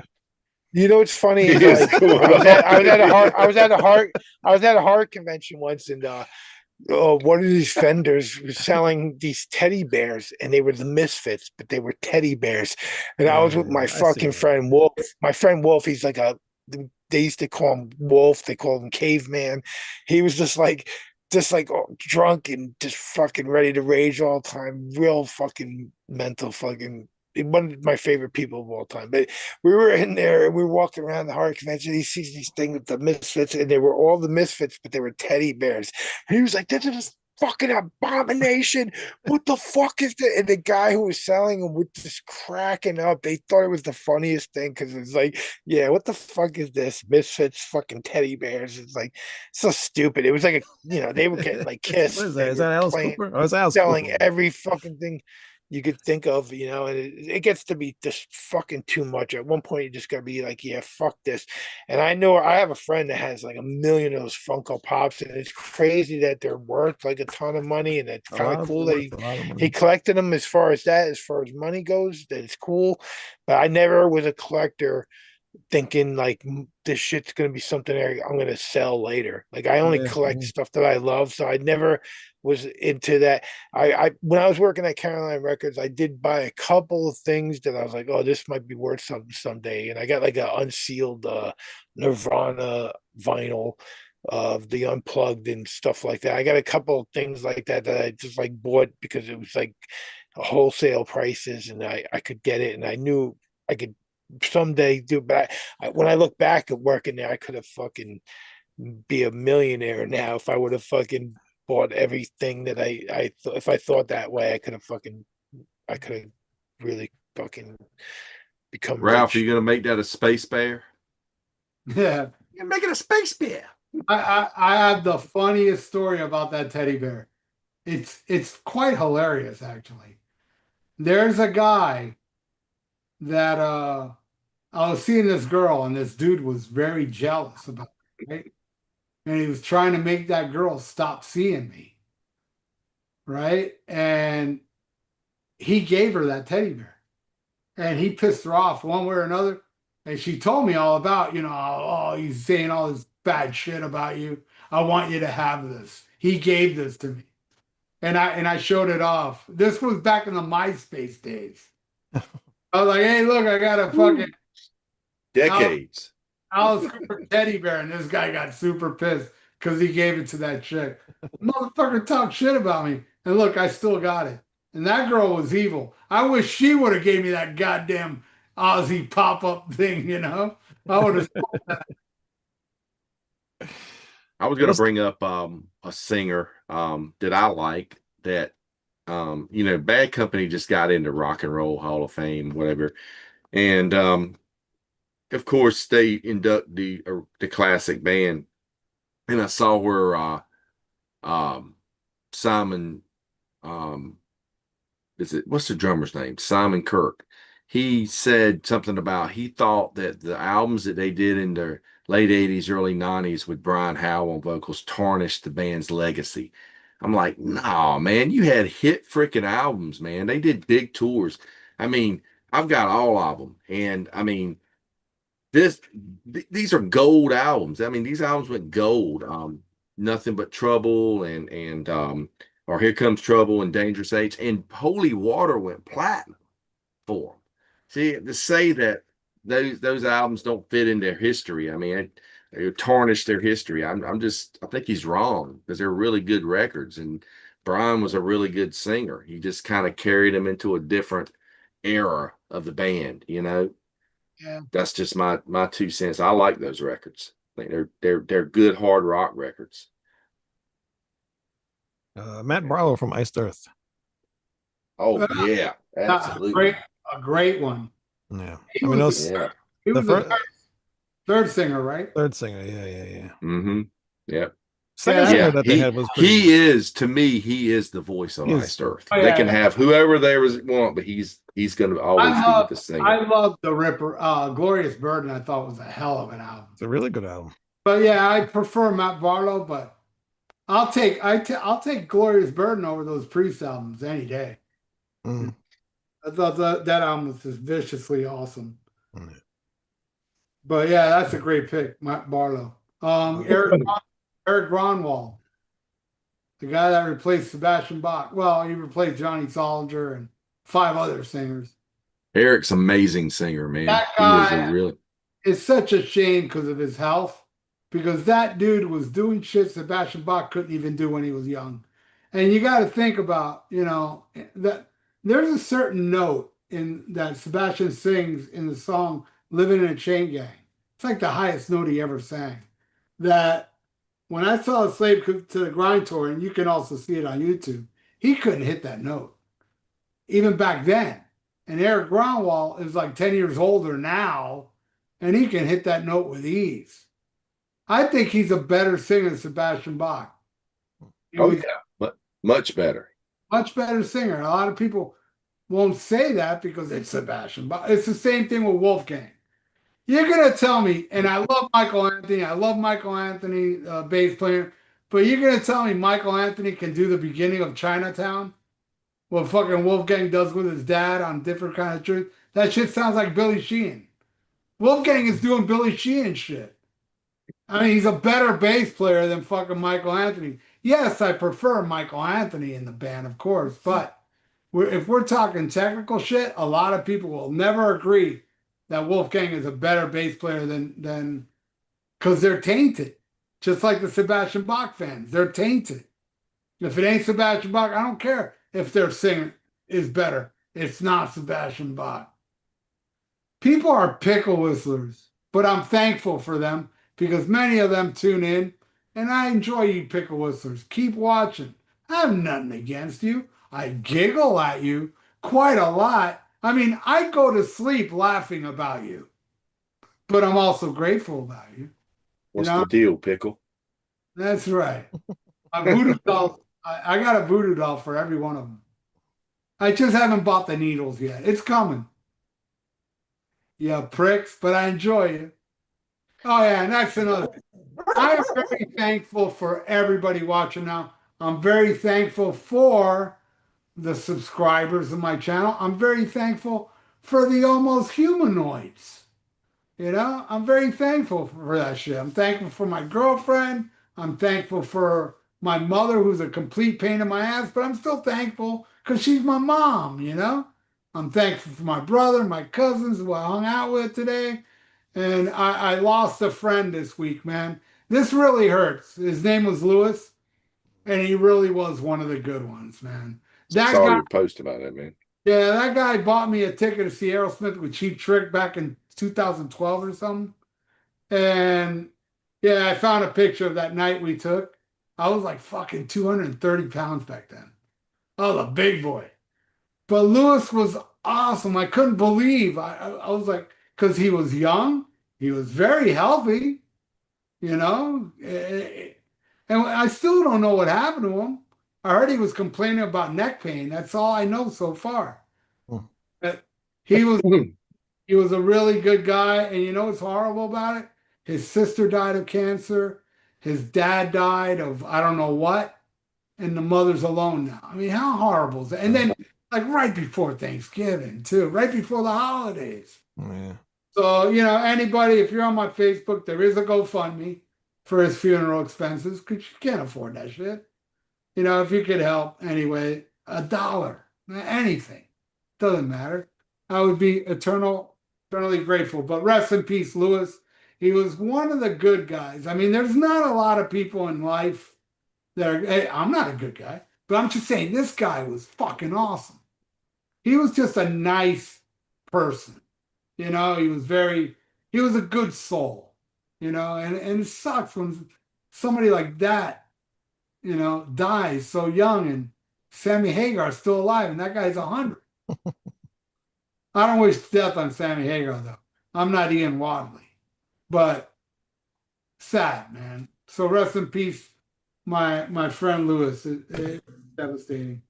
Sorry to hear. But all right. Anybody gonna say Bruce Dickinson? I was gonna mention him. Yes, that was gonna be my next pick there. My real pick. We love Paul Diano. love but Paul They Diano. would have never gone this far. Yeah. Blaze was the one that saved him. Blaze kept him alive. If it wasn't for Blaze, I love X Factor. It's honestly I one of my favorite. I It movies. is a good album. I like that album. I love Silicon Messiah.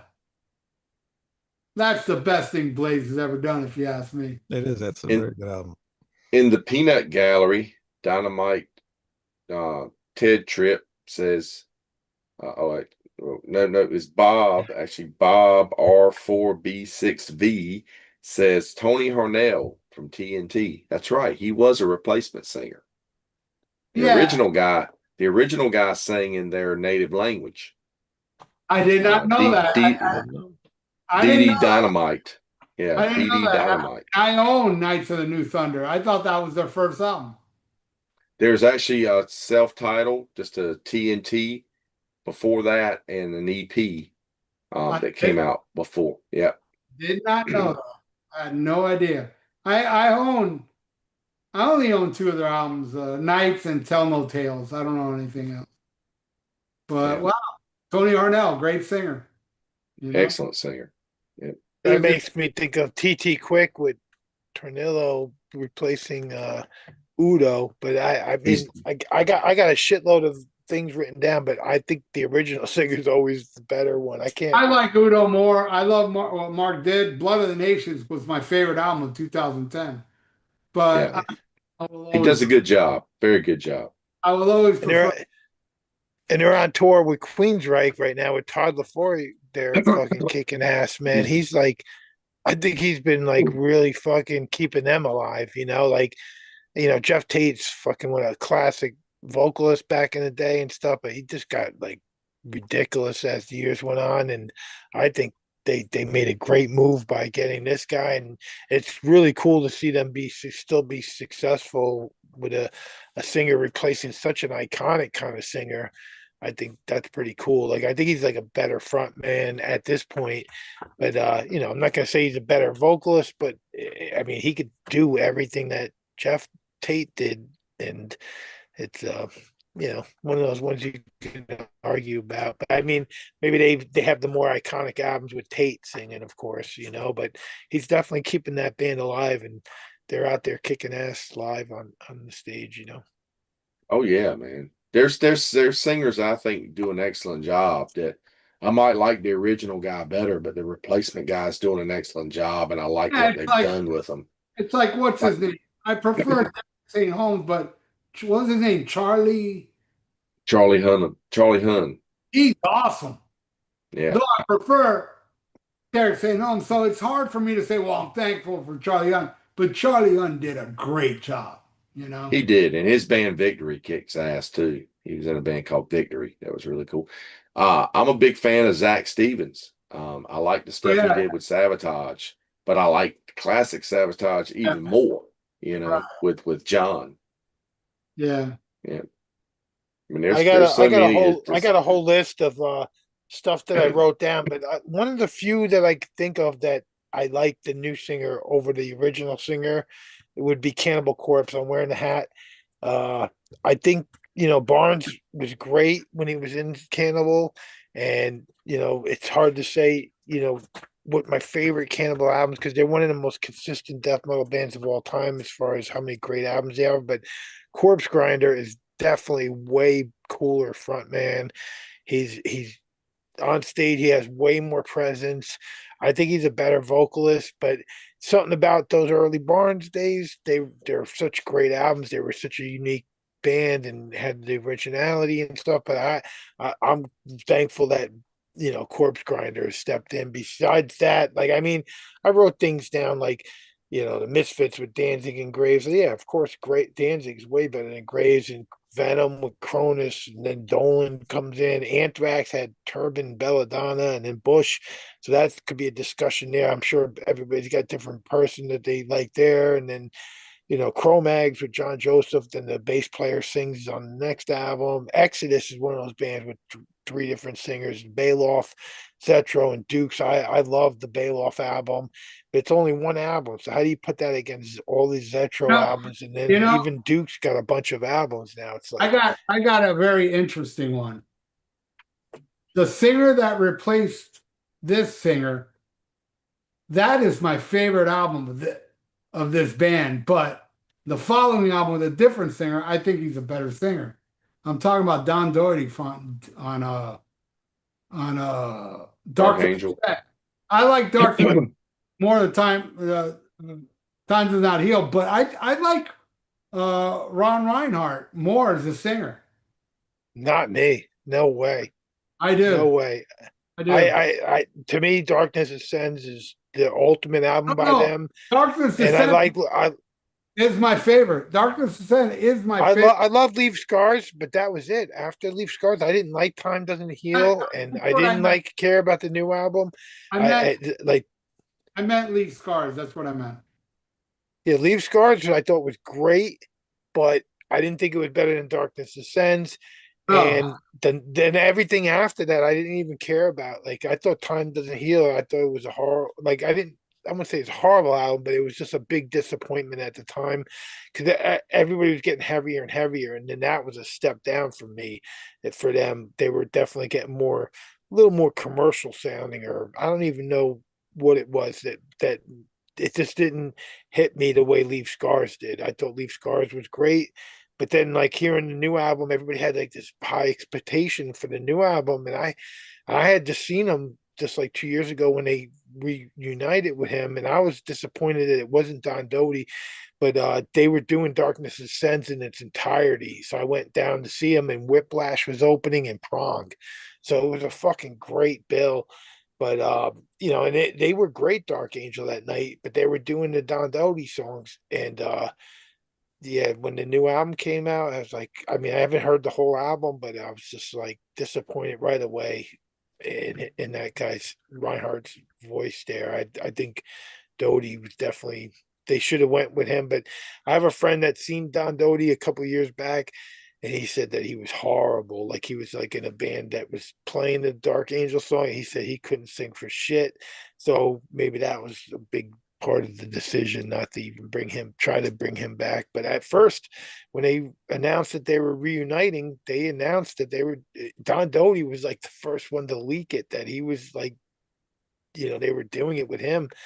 And then they were like, Gene Hoglan put out a statement saying, "No, we're not doing it with him. We're doing it with Reinhardt and stuff." And but I was kind of excited that they might have done it with Doty, but I didn't know how bad he would been as a singer today. I don't know. What did you guys think of the new Metal Church song with their new singer, I Ryan fucking, Yeah, Al? that's Ryan Pretty Al. good. I fucking loved it. He sounds like David Wayne. He does. Yeah. He sounds. I love all the eras. I love all the singers that they've had. But man, he sounds like Wayne, and Wayne's David my Wayne. favorite. David Wayne's my favorite. My Yeah. favorite. Oh, by far, by far. The first two albums are my favorite, especially. Yeah, that first Especially album that is magic. first That album. first album is fucking magical. That first album, Yep. man, I fucking played the fuck out of that when that I came think out. I had that the first, cassette.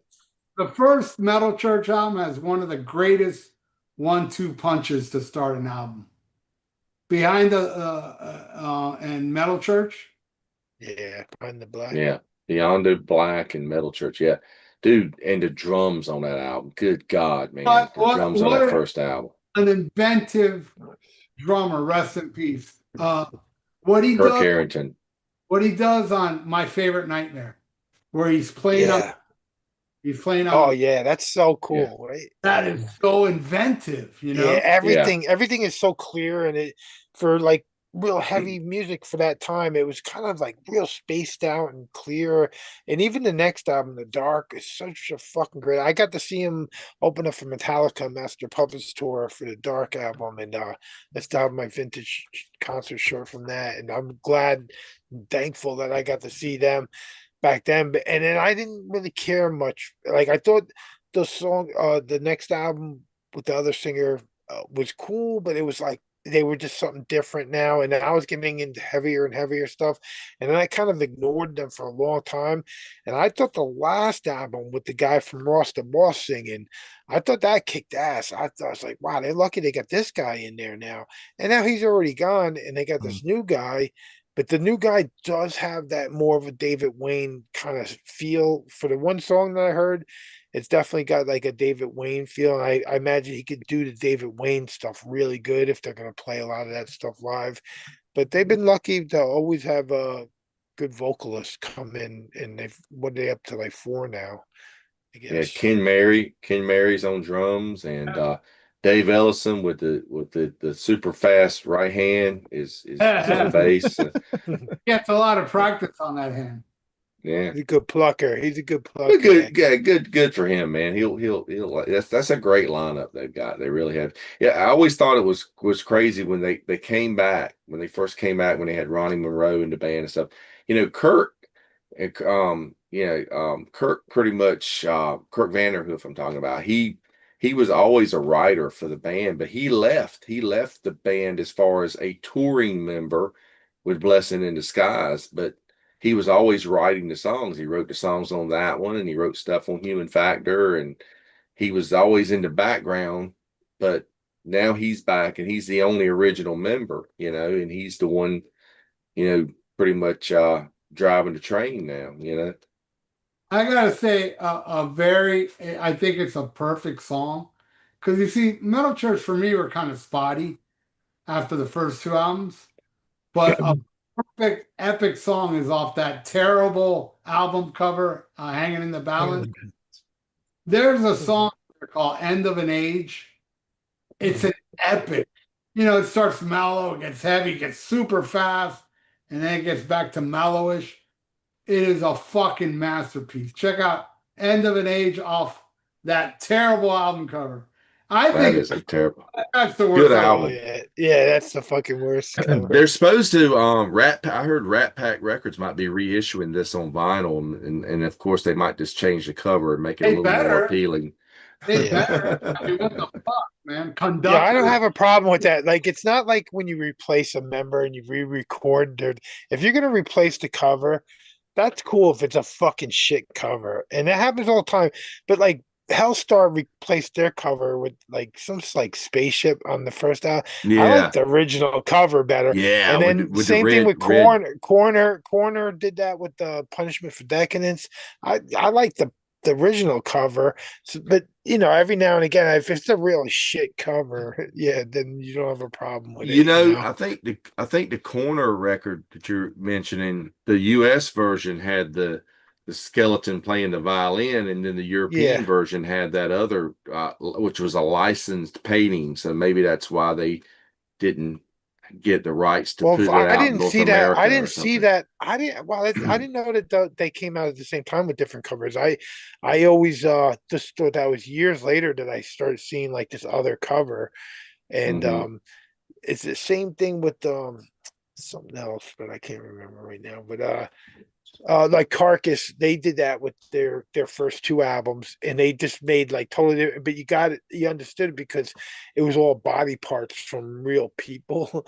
So like they Yeah, just like I collage. guess people are like, yo, that's my uncle's fucking jaw you got up in that fucking collage of fucking body parts and stuff. So people, Yeah. but I have two other bands and one I think you guys would like to probably talk about a little bit. Well, I'll say the other one first because you guys might want to have a conversation about the other one. So Incantation is a band, their first album, fucking classic. Craig Pillard fucking singing. Love it. It's like this crazy vocals, death metal, but it's like I don't know, it's different than anything at the time, and a lot of bands are inspired by it. So then they go through a million lineups, and every other album starts becoming another singer. And at one point, John McAtee, the guitar player, just starts singing. And guess what? He can fucking do it. And he gets better and better as time goes on. And he's been doing it now for a long time. So by him, it was that revolving door that was with every album. So now when you go see them live, most of the stuff you're going to hear is stuff that he actually sang, unless they do the really early stuff. So I just think that was definitely one of the ones where I'm glad that he stepped into it and became the singer kind of because he had to instead of the revolving door. But he does a great job and he gets better and better as time goes on. But the other one is going to be COC. I'm wearing the shirt, and I already know Tony's like love for them, and I'm sure everybody else has a different view of them than I do. But their very first album, Eye for an Eye, had this on the cover, and I loved it. It was fucking cool, heavy hardcore punk. But then the next album, Mike Dean sings on, and again, he's the new singer, but he's in the first version of them, but he's just put the bass player. But now he steps up and he's singing and playing bass. They do an album called Animosity. We talked earlier about the band Void being like the first like crossover band. Like to me, Animosity album was my first This like hardcore punk. Yeah, that was my that's my first hardcore punk crossover. It's the crossover, like to me, it's the like when I think of crossover, I think of that album. And they're just amazing at that point. And that's my favorite album by far. And then the next album, Technocracy, comes out, and I love it. At the time, I think it's fucking Mike Dean singing. He like it sounds like him. And I should have wrote down all the names and everything. You guys could fill in the blanks, but then I finally get to see them on the next album, with the Accused playing, another great crossover band, Splatter Rock they called themselves. But then I go see him, and it's before the internet and stuff, and I didn't have the new album at the time, and it was like that Blind album, and it was like I didn't know. I was like, where the fuck is Mike Dean? And I didn't know the songs and stuff, and it was really disappointing seeing him. That was my first time seeing him. And then years and years later, like 2007 or something, they did a tour where it was like I guess Pepper Keenan was in Down doing stuff. Everybody was like doing other stuff. So fucking they did a tour of the Animosity lineup, and they played down in New York City, and I went down. Today's the Day opened up, and it was my favorite show of the year to see Mike Dean fucking sing those Animosity. They did the Animosity album in its entirety. Fucking blew my mind. I never got to catch it back in the day, so it was one of those things I just never in a million years thought I'd see. But so I'd like to hear you guys' version of COC, because I know like Tony loves like the I'll other be right back. singers later on and stuff, and I he's love leaving. I love Pepper stuff, but Animosity is my favorite. I Oh love wow, I'm surprised to hear you say that. I wouldn't think you were in that no, I like category. I have Deliverance on CD and that other Blind. Well, Blind wasn't Pepper yet, right? Yeah, Blind. Yeah, I think that was the Blind other. was That was Pepper. So the Blind Carl was Pepper. Argo guy or whatever was Hey, the one before. Carl Legale is on Blind. This yeah, was Yeah. I had Animosity, and I liked it. But I've never been a big hardcore punk guy. I like certain stuff. I always liked Animosity, and it was cool because these guys are from here. I liked it better than Eye for an Eye or Technocracy, which I had as well, because you just kind of you got to go buy them when they're from here, from the area. And but when Blind came out, it was more thrashy, and I was big into thrash at the time. And Carl was a more clean singer. I thought it really worked. It was kind of weird not seeing Mike up there, but it was just a different thing. It was this is their metal album. This is their true to metal album, the closest thing they've ever done to a heavy metal album. And it's I love it. I think it's great. I saw them several times before the album came out with that lineup, before the record actually was released. I saw them several times after it came out, and loved it. And when I heard that Carl was let go by for after that, I thought, wow, this is weird, that they had such I mean, this was their breakthrough record for them, really. I mean, they were all over MTV, and they were going out on tour with like Testament, and they went out with Maiden, and it's just it was a big thing for them. And so I thought it was a big mistake, for them to get rid of him, to get rid of Carl. But then of course Deliverance comes out, and it was a different thing. It was it had more of a southern edge to it. I was at the CD release party for Deliverance in Raleigh, and they were doing songs from the album, and then they would do a few old songs. I can't remember if they did anything off of. I think they did do "Hungry Child" because Mike was back on bass, and so they did that. But I remember him trying to play some stuff off Blind, and Pepper was having a terrible time trying to play it on guitar and sing it at the same time. So eventually, most of those songs, except for "Vote with a Bullet," would get dropped, because "Vote with a Bullet" was kind of their big song that was on Blind, which was sung by Pepper.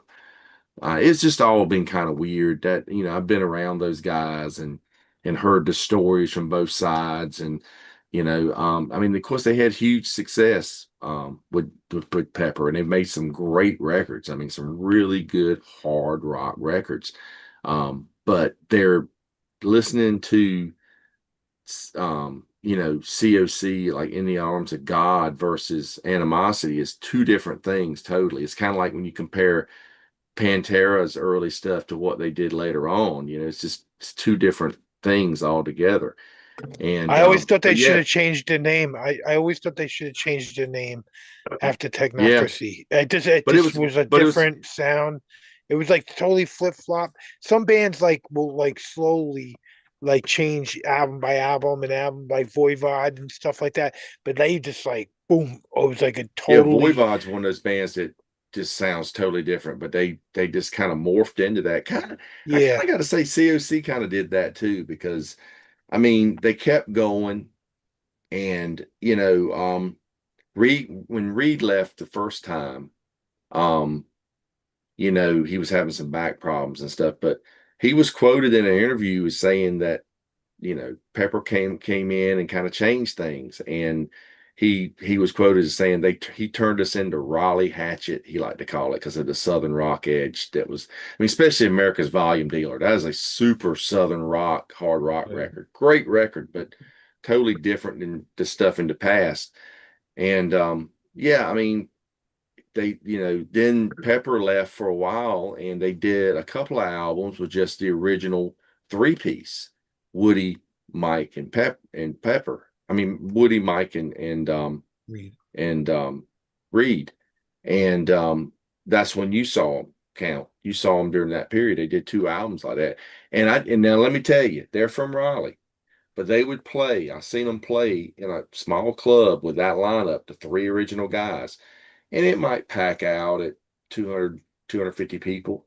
You throw Pepper into the equation, they play a bigger venue in Raleigh and sell it out because you got this whole different demographic of fans that came in during the Pepper Yeah. era that know those songs, and they don't give a crap about the old stuff. They want to hear Clean My Wounds and Albatross, you know. When I And seen so them, no, it's they when I seen them, no, they hadn't played as that lineup in so long that it was sold out. But it was a small club, but it was mhm. sold out. It was like packed, and it was people couldn't believe that that was even happening. You ever But notice? They even did a show here in Raleigh during that period. They actually opened for Vince Neil. They had built this little amphitheater in downtown Raleigh, and they had Vince Neil's band playing, and COC actually opened for Vince Neil as the original Wow. three-piece at that show. It's kind of wow, odd. You ever notice the similarities of Clean My Wounds and Waiting for an Alibi by Thin Lizzy? Big time. When that song came out, we're like, wow, they got a Thin Lizzy song. It sounds just like Waiting for an Alibi. It's like the It's- same, The structure is very similar. Yeah. very, very similar. Yeah. Which All right, Pepper's so a big them, Pepper. Them guys love Thin Lizzy, all of them. So I got a great one. I got a singer that I think is better than the original singer. And nothing against the original singer, because I love the first 3 albums of Deep Purple. But Ian Gillan, once Ian Gillan joined Deep Purple with In Rock and Fireball, Machine Head, Made in Japan, Who Do You Think We Are? Mach 2, Perfect man. Strangers. Mach Yeah, 2. Yeah. Unbelievable leap in vocal department because Rod Evans was more Tom Jones, and I didn't. True. I like those True. first. They're very psychedelic, kind of, but the guys don't soar like Ian Gillan. So yeah, Ian Gillan I think is an amazing replacement singer because we're talking And about, you huh? No, it's just weird that so Ian Gillan comes in and they call it Mach 2. But how come they don't call AC/DC Mark II when Brian Johnson comes in, or any band? No other band has that Mark II, Mark III, Mark. Like we were talking about on it. We did an incantation episode, and I was like, "Hey, John, what mark were you when you became the singer?" Like, because they had like a different singer on every album. He's like, "Oh, we're Mark 17 or some shit." Like, that probably didn't even come into play until Mark III. When they started it. I think the thing with AC/DC though is that when they got Brian Johnson in the band, they already had a different bass player before Brian Johnson joined. They had Cliff 2 albums. Mark Evans was the original. So if it was going to be Mach 2, it'd be starting at Power Age Mach 2. Oh yeah. Well, that's just weird thing though. It's just the whole Mark thing. It's like, or is it Mark or Mock? Mock. It's like, but it's like like it get used for Deep Purple, but no one else. Like, how come Sabbath doesn't have Mark One, Mark Two, Mark Three? You know, like they're a band that should really have those too. But for some reason, we have it with Deep Purple, but no other band. I can't think of Could another have been band their that's fan been through that. base. It's Their just a fan weird base. thing, Who right? knows? They That's a may have weird had a thing. fan newsletter or something that started that whole thing. You know. Yeah, who the fuck started that? That's weird. Nah, I don't think that's needed. But going back to the COC thing, I got to see them with when Danzig Legacy came around, and it was a 3-piece. I was really excited to see them for that. It was a really cool show. They actually did really good. I like the Pepper Keenan era of COC, but they have really good stuff without him too. So I like Yeah, old I stuff. like it all. Last Good time I stuff. seen him was for the last album. I heard that they got a brand new one coming out, but last time I seen them, they were opening up for Danzig, and it was that last album. And then after the show, I got to meet like everybody except for the guitar player Woody. But I got an autograph like sticker corrosion sticker thing. But I remember talking with Mike Dean and for the first time I ever met him, and I was like, "Yo, if you ever do that animosity thing again, I'm fucking there." I'm like, "That blows away what you did tonight." And he just like laughed. He was like, he thought it was like funny. He's out of the band now. He's not even with them Yeah, now. he's left. But he was just like, oh, like he was shocked to hear someone. I'm like, yo, you guys were great tonight, but man, that fucking night where you did the animosity, I was like, that fucking shit, fucking. It was my favorite show of the year when I seen that, and I told him that, and I got to meet Reed Mullen that night, and he was fucking so goddamn cool. Like right away, he's like, yo, what's your name? What like he was kind of like trying to be like the Dio guy, like with how Dio was like where he wanted to know who you were and everything. Like, I'm just like some fucking old stoner fucking burnout metalhead that likes your shit, you know. But he was like super fucking friendly and cool and like wanted to take pictures with us. Cool, man. Fucking, he was awesome. He So was I'm a glad I great got to meet dude, him. And it was man. only like, I don't even know, it was like within the same year that he passed. And I was just like, oh, fuck. That sucks. And he seemed so alive that night when I got to meet him and shit. Bob in Yeah, the he's chat. super cool guy, man. Bob in the chat has one of my picks, Messiah McColden from Candlemass. I do. Great. Oh, That, perfect. that's a great one, but I got to tell you, I Yeah. do prefer the original guy more. But I also like Robert Lowe as well. yeah, Not the actor, the singer. Yeah, that's one of those bands that they never went wrong with a singer. But man, yeah, I love the first album, but man, how can you deny Messiah? He fucking did so many great albums. Great It's records, one of man. those ones that I can't even say who my favorite singer of them, but I loved it when they came back with the original singer, though. Oh, man, I love those fucking albums. I That kind saw of I saw them with the original singer on the 70 Tons of Metal cruise where they did the whole Epicus Metallica. Yeah. that's awesome. Yeah, I've seen him a couple times, man. That's my I saw him favorite. with Rob Lowe. I mean, I like that album, King of the Great Island or whatever. That was a good record. But then I saw him on tour with Robert Lowe, and he was just such a boring front man in that band. And I'm thinking, well, you got to fill Messiah's shoes. I guess that's kind of tough. You know, he was just boring on stage. That's a great one And then that I someone saw bring him. up. Then I saw him front Solitude Alternus at Hell's Heroes, and he was all active and moving around. But that's his own band. But in Candlemass, he just was reading lyrics off a notebook, and I don't know. That's a It wasn't that good call though. Candlemass is one of those bands that it's all great, Messiah, man. man. No matter Messiah who was they great. got though, they were all great, man. All Yeah. great. That's a hard one to pick like a favorite film, you Yeah, know. I saw him at Maryland Death Fest, and they had Matt Slevin, who's now singing for Vandenberg, was fronting them at Maryland Death Fest, and he was great. He did a great job. And they did all the classic stuff. How about Phil and Selma on Power Metal? Yeah. I mean, Phil took him to a new level, man. I love Power Metal, love Cowboys from Hell, you know. Yeah, Terry Glaze was great, but I thought on Power Metal, Phil took it a step further. Yeah, we should try to get Terry Glaze on here one night. I bet if we reached out to him, we could get it. I did a cover of one of his songs. Tracy Lord Tracy. Lord Tracy. They did a thrash song called Piranha. Piranha. and we covered it, and it became like our hit. We would always end the show, and I'll never forget. After the show, some guy walked up to me and he goes, "You know the piranha are not for are freshwater fish, right?" Because the song is swimming in the deep blue sea. He's after me, and I'm like, I didn't write that song, dude.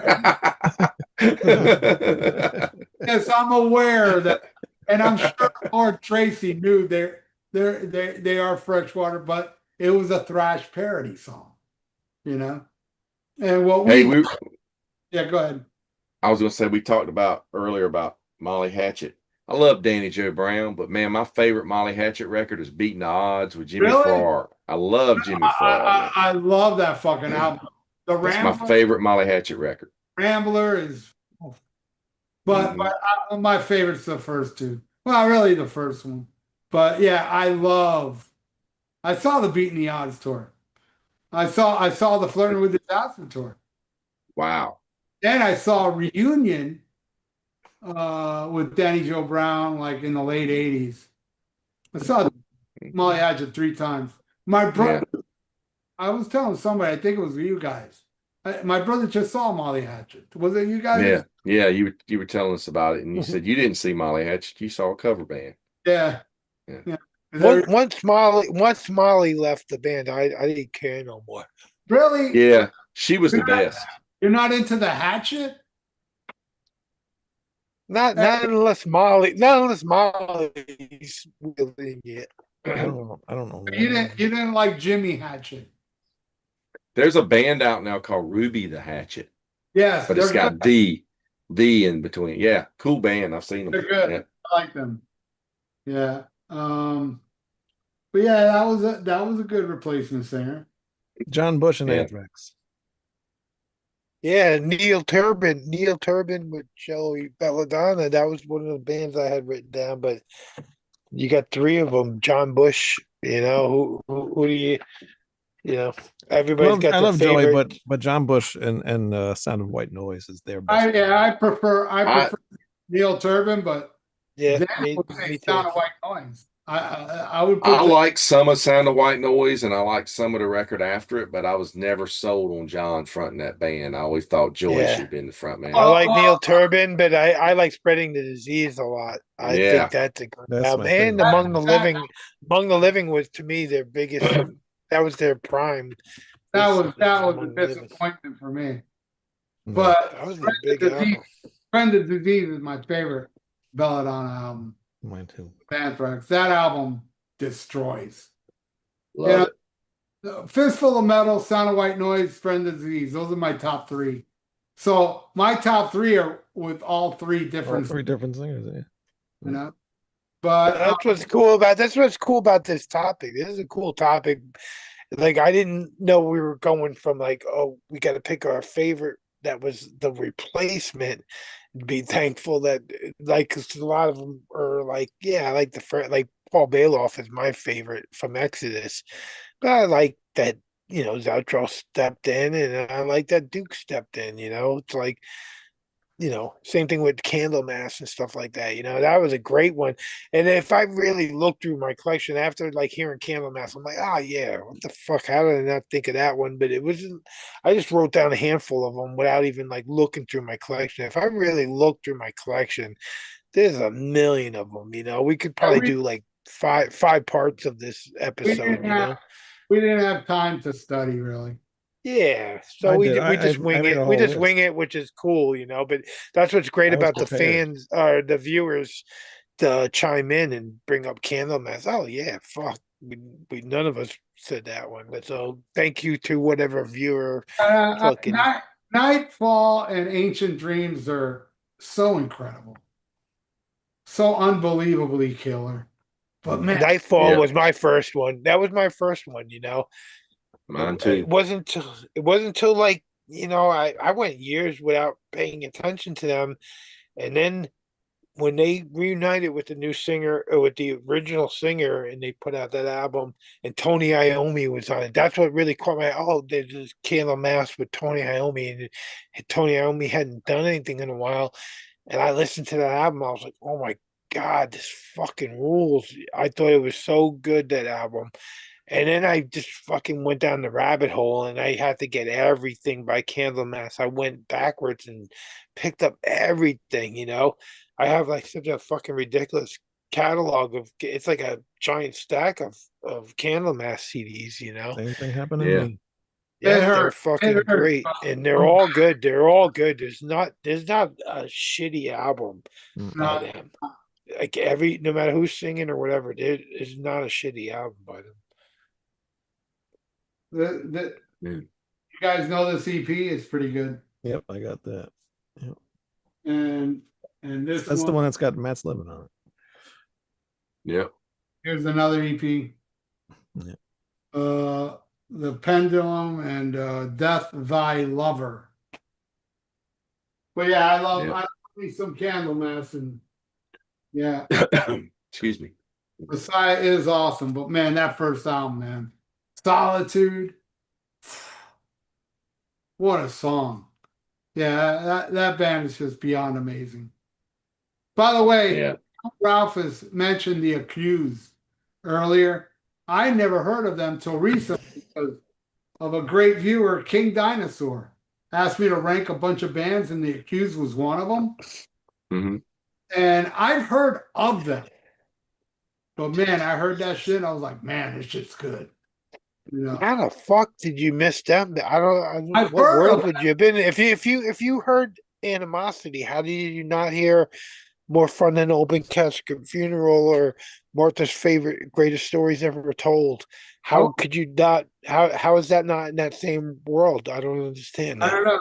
I know Crumbsuckers, Life of Dreams. I know Yeah, that's right there too. With that Promag, stuff. Danger Quarrel. I mean, I like all that shit. I'm not the biggest hardcore fan, but I love certain ones I love a lot.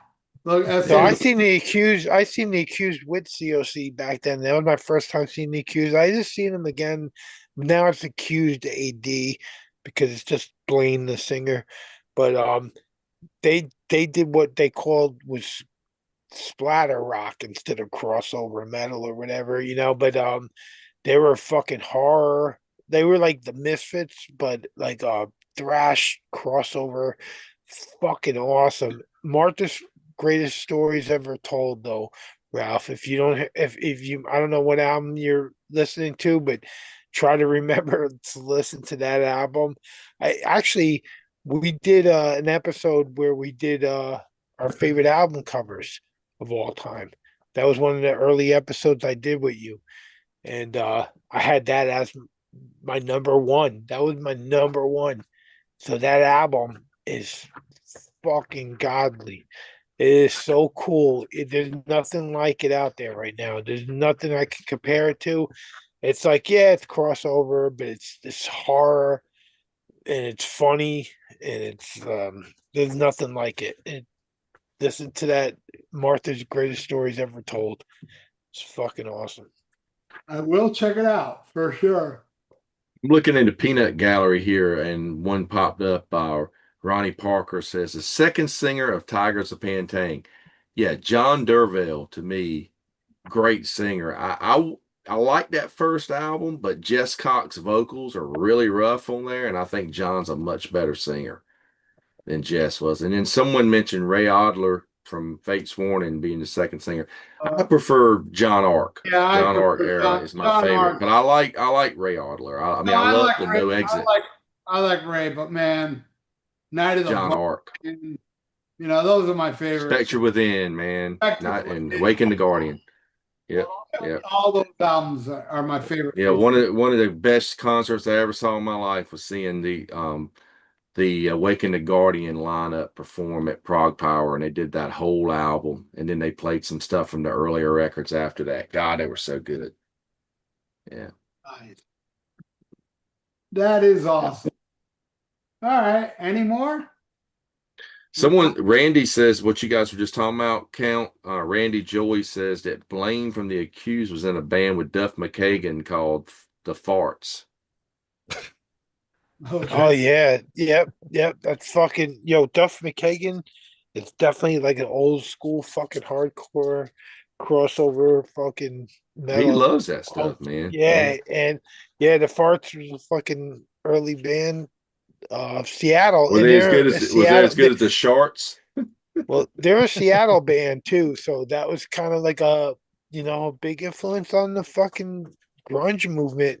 Like I mean, there's not so many bands that were on like I think Metal Church was like another one. Like Metal Church and The Accused were both Seattle kind of bands, right? Is that Metal Church is from Seattle, right? Yeah. Yeah, I they're read the from that Metal area. Church book. Yeah. So it's I like think they went yeah, down to San Francisco for a while, and then they went back up to yeah. Seattle or whatever. And then in Yeah, but Seattle there's like some kind of rock museum and they got like I guess Hendrix kind of stuff. And they got like the guitar, the fucking crucifix guitar or whatever they called it right, with yeah, the from the first album. that yeah, that's like in like a display in Seattle. So that's I read the Metal Church book, which was an awesome book. And but yeah, fucking Still need to the read that. accused is such an important man. They're touring now and they're playing all the time now, and they're called the Accused AD. So we talked about that before, like changing the name. So they're one of those bands that changed the name because the original guitar player, wrote all the music and stuff. So it's like the singer, keeping it going, but it's like, yeah, call it something a little different because the guitar player wrote all the older stuff. But I seen him a couple of years ago and they played one of Ed Farsley's Armageddon Fest, and they were fucking awesome. And they're playing the old stuff and different band and stuff. But it's fucking killer to still see it. Love them guys. The Accused, such an underrated band. They're one of my favorite underrated bands if you do like the underrated list and stuff like that.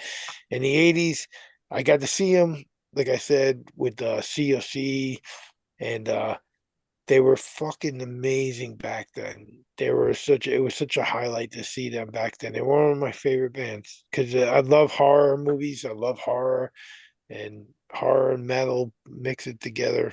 They're a perfect band. You mentioned Yeah. grunge, and you can never replace Lane Staley, but William Duvall has been doing a really good job in Alice in Yeah. Chains Yeah, he did a good job. and keeping that band alive. So How about Waters, Gilmore, and Wright after Sid Barrett? After Sid Barrett, I was thinking that you could say like the later stuff, like where David Gilmour took over Pink No, Floyd and Waters. doing the Roger. I said Waters, man. Waters. Yeah, but I mean, yeah, Sid No, Barrett fuck. though, that goes After back that, so hey, far. hey, without Waters, to me, it's Pink Fraud. It's not Pink Floyd. I can't get into Division Bell moment. I like everything from. I even like. What was the last one? The Final Cut. Final Cut. I even like that album. I like.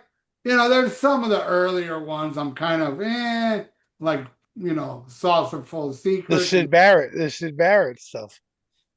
Well, I don't mind Pipers at the Gates of Dawn. I thought that was a pretty good album. It's weird, but I prefer, what they did on Metal and Wish You Were Here, Dark Side of the Moon, The Wall. I'll take that. We gotta do Pink Floyd. We gotta do Pink Floyd episode because that's my favorite non-metal band, and I got What do you? What I are got you? a lot to say. I got a lot to say about it. We got to do a whole episode on Pink Floyd. I'm not doing it now. I won't be here Ain't for that doing one. it now. We're gonna fucking do it. Wayne's not gonna be part of that? No, I hate Pink Floyd. No. Oh man, Good Lord, they're my man. favorite non-metal band, and I could do 10 episodes on them. So I'm not doing it now. Wouldn't even know where to begin. Go The listen. Wall. Hey, Wayne, go listen to Pink Fraud. You might like that crap. That might be better. Listen to The Wall. Watch the movie The Wall. I tried. I then tried to listen to just that. go I from tried there. to listen to what's the Well, other take a one? hit of fucking acid and then do it. Don't just fucking sit there with your tea and fucking try to watch With your it. tea. My tea. How'd you know I'm drinking tea? Yeah. I know. Iced tea. I could tell. Iced tea. Raspberry Wall- tea. The Wall is the greatest album in my world. I don't think there's a better album than The Wall. I've heard that. I could do 5 episodes on The Wall. Let's No do 5 album. episodes on the wall. No album. I like Animals, Wish You Were Here, and Metal better than I do the Wall album. I used to like Animals more than The Wall, but then I grew up. I was a little kid. I was a little kid, and I heard, "Teacher, leave those kids alone," and it became a mantra. And all those little kids were just to rebel, and then they banned The Wall from us listening to it at recess in like the 4th grade because we were just like we all hooked on to those lyrics of "Teacher, leave those kids alone," and that was like our fucking, you know. And then I watched the movie Over the Edge, and I was ready to fucking chain up all the teachers in the school. Well, that's a whole nother episode about rebellion. We'll do a rebellion episode. did Then you an saw Class of 1984, and he just took it all away. We did an Yeah. episode. We did an episode on Over the Edge on Rock and Metal Combat Podcast. Oh, I need to be part of that because No, we already that's did. my favorite non-horror fucking. We did it That's- like 12 years ago. It's been a long time. Oh yeah, so you got to redo it. You got to redo it with me We'll because do it here on Almost Human Live. as a middle-aged juvenile delinquent, that's my favorite like movie as a kid. That was my fucking. Have you guys Yeah. seen it, Tony and Wayne? What's that? Think what? Over the movie Over the Edge? What is it? It's been a long time. I need to watch it again. Oh It's my been god, years. it's the greatest fucking movie I ever. rented it years ago and watched it. I mean, I'm talking like Oh 30 my years God. ago, No, but you know I'd love to what? see it again. You know what's great? The best non-horror movie. I have. best non-horror. They recently released, well, not recently, but they released Over the Edge on Blu-ray, Hmm. and the extras has this like podcast thing talking about the movie, and one of the girls that are being interviewed is a friend of mine that's been on our podcast, and I'll have her here for Over the Edge. I'll tell her to come join. Oh, She come on.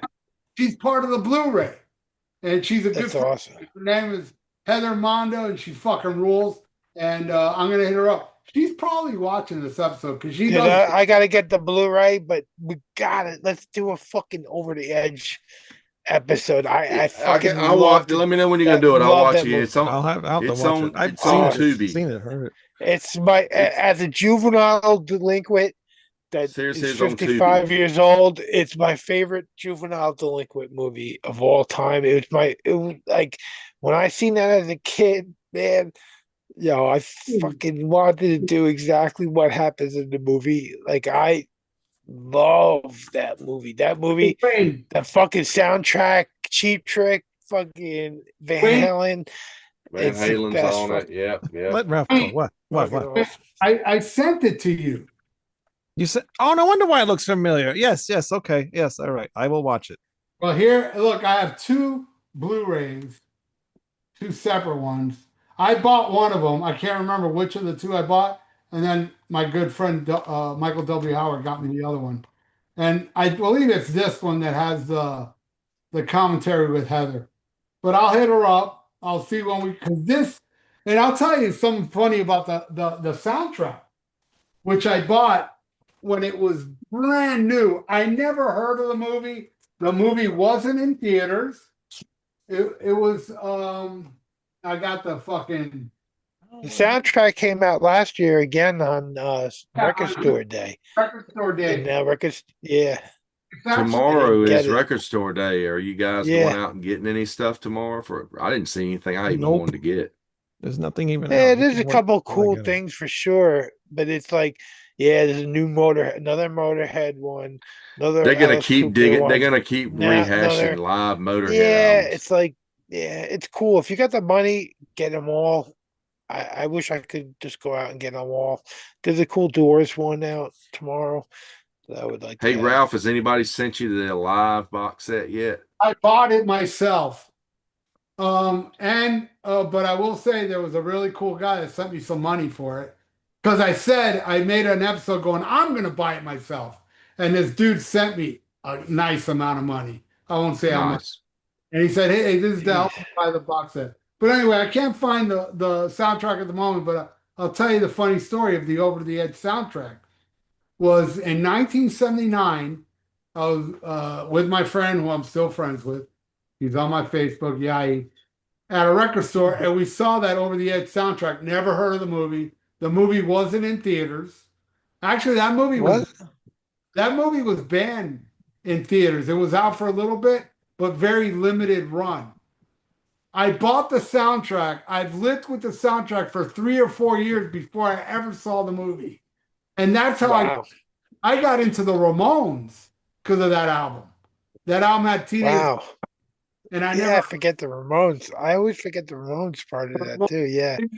Jimi Hendrix is on there. Cheap Yeah, Trick. it's my first time hearing all those bands. Like that Ramones, even Hendrix. Like I see that as like a fucking little kid that was like kind of the age of the guys playing it and stuff. I seen it as a little kid, and I was such a fucking juvenile delinquent. I'm still I'm a middle-aged juvenile delinquent. If I could do the fucking insane shit that I did as a kid, like I mean I can't write a book about anything, but if I wrote a book, it would be about being a juvenile delinquent.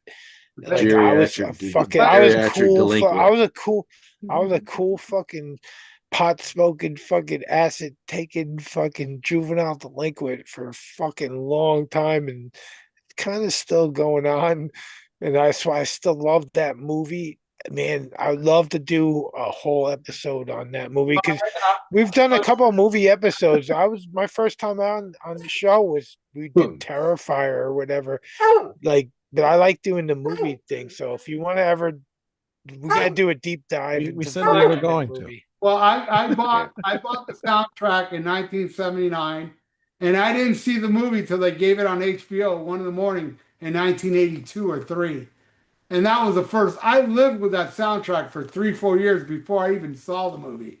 And then when I saw the movie, it became an instant favorite.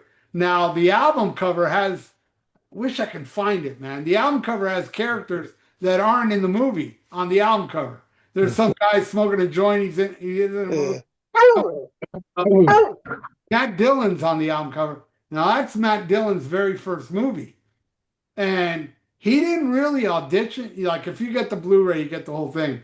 Some guy spotted him somewhere and said, I want to put you in the movie." He wasn't. He didn't even audition. Hmm. He just saw him and said, "Oh, I'm going to put this guy in a movie." And look at Matt Dillon. He went on to have a successful movie career. Absolutely. Yeah. That's where it all started. Okay. And you got the Yeah, and the whole Van Halen thing too. It's like they wrote Light Up the Sky for the movie, but then they didn't end up using it in the movie, and they ended up using something that was already they used "You Really Got Me." yeah.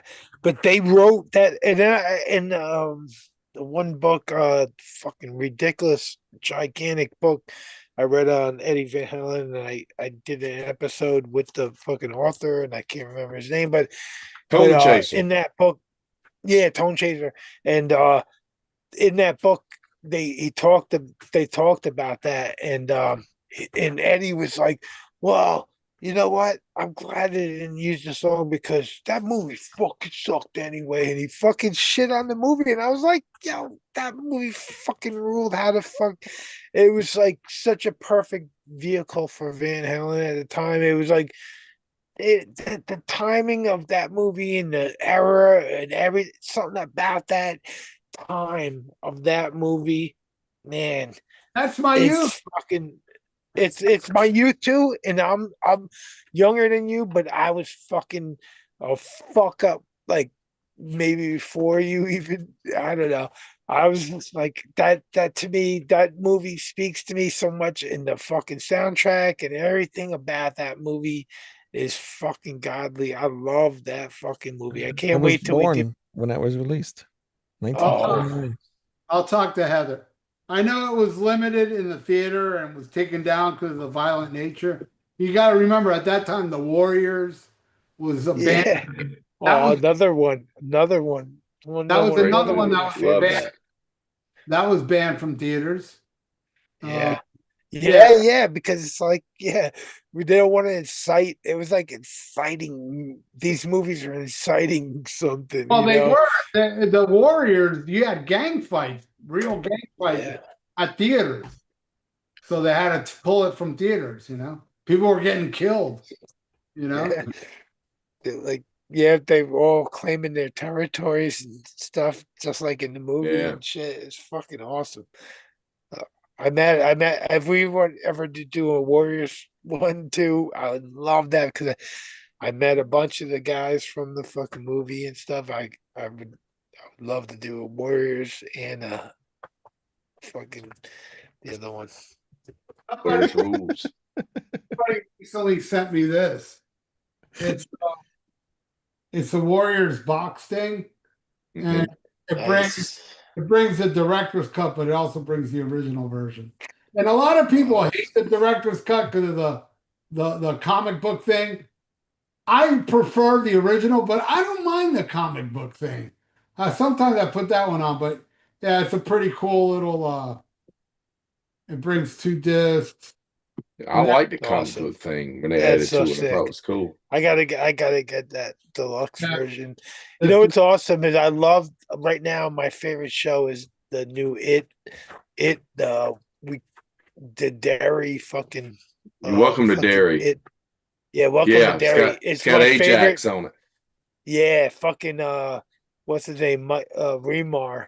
And I met him at a horror convention. I got pictures with him and shit, and it's awesome to see him Yeah. like all these years later. And now he's in my favorite TV show that's going on right now is fucking Yeah. the new It series. It's fucking always- killer. That new It He series is played awesome. he played Dexter's dad on the Dexter Yeah. series. Yeah, oh yeah, as well. he's also, and I just recently finished the newest season of Dexter because they did one a couple of years ago, and then they just did another season, and I just finished that like last month, and now all of a sudden I'm watching the It series, and then here he is again, James Remar. There he is again. It's fucking awesome. Yeah, From good actor. Warriors to fucking still going today, and awesome series, Well, all right, guys. This was a fun, jam-packed, killer Thanksgiving episode. Yes. I want to thank everybody in the peanut gallery. I'm very thankful for you all. And I'm thankful for these almost humanoids that are with me every week. And till And we're next thankful for Dr. Fuck for letting us fucking be part of the shit. oh, yeah, Awesome. Absolutely. this show would suck without you guys. Believe me, I suck along. That is true. Just, if you don't believe me, He sucks along. just watch any of my videos on here. I suck. But when I get the whole Yeah. humanoids, yeah, boy, I start swinging it. But yeah, again, thank you all for watching. I hope you all had a great Thanksgiving, and also very heartfelt because my friend Alan doesn't have family. He didn't have a Thanksgiving dinner. He told me today he went to McDonald's. He's got a good attitude, but still, my heart goes out to everybody out there that don't have family, that, you didn't have your turkey or this and that.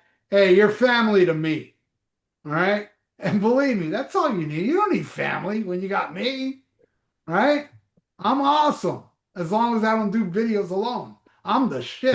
Cousin fuck. Hell yeah. That's right. And thanks, guys, again. And thank you, everybody out there watching. Tune in next week. I don't know what it'll be. I'll talk to Heather, see if she can do next week, and we'll do Over the Edge. So, Wayne, Yeah, man. I will watch it. It's on Tubi. He gave me the DVD. I remember it's Actually, upstairs. I sent them the DVD. Yep. All right. So till next week, smack 'em a gobble, gobble, gobble. Bye.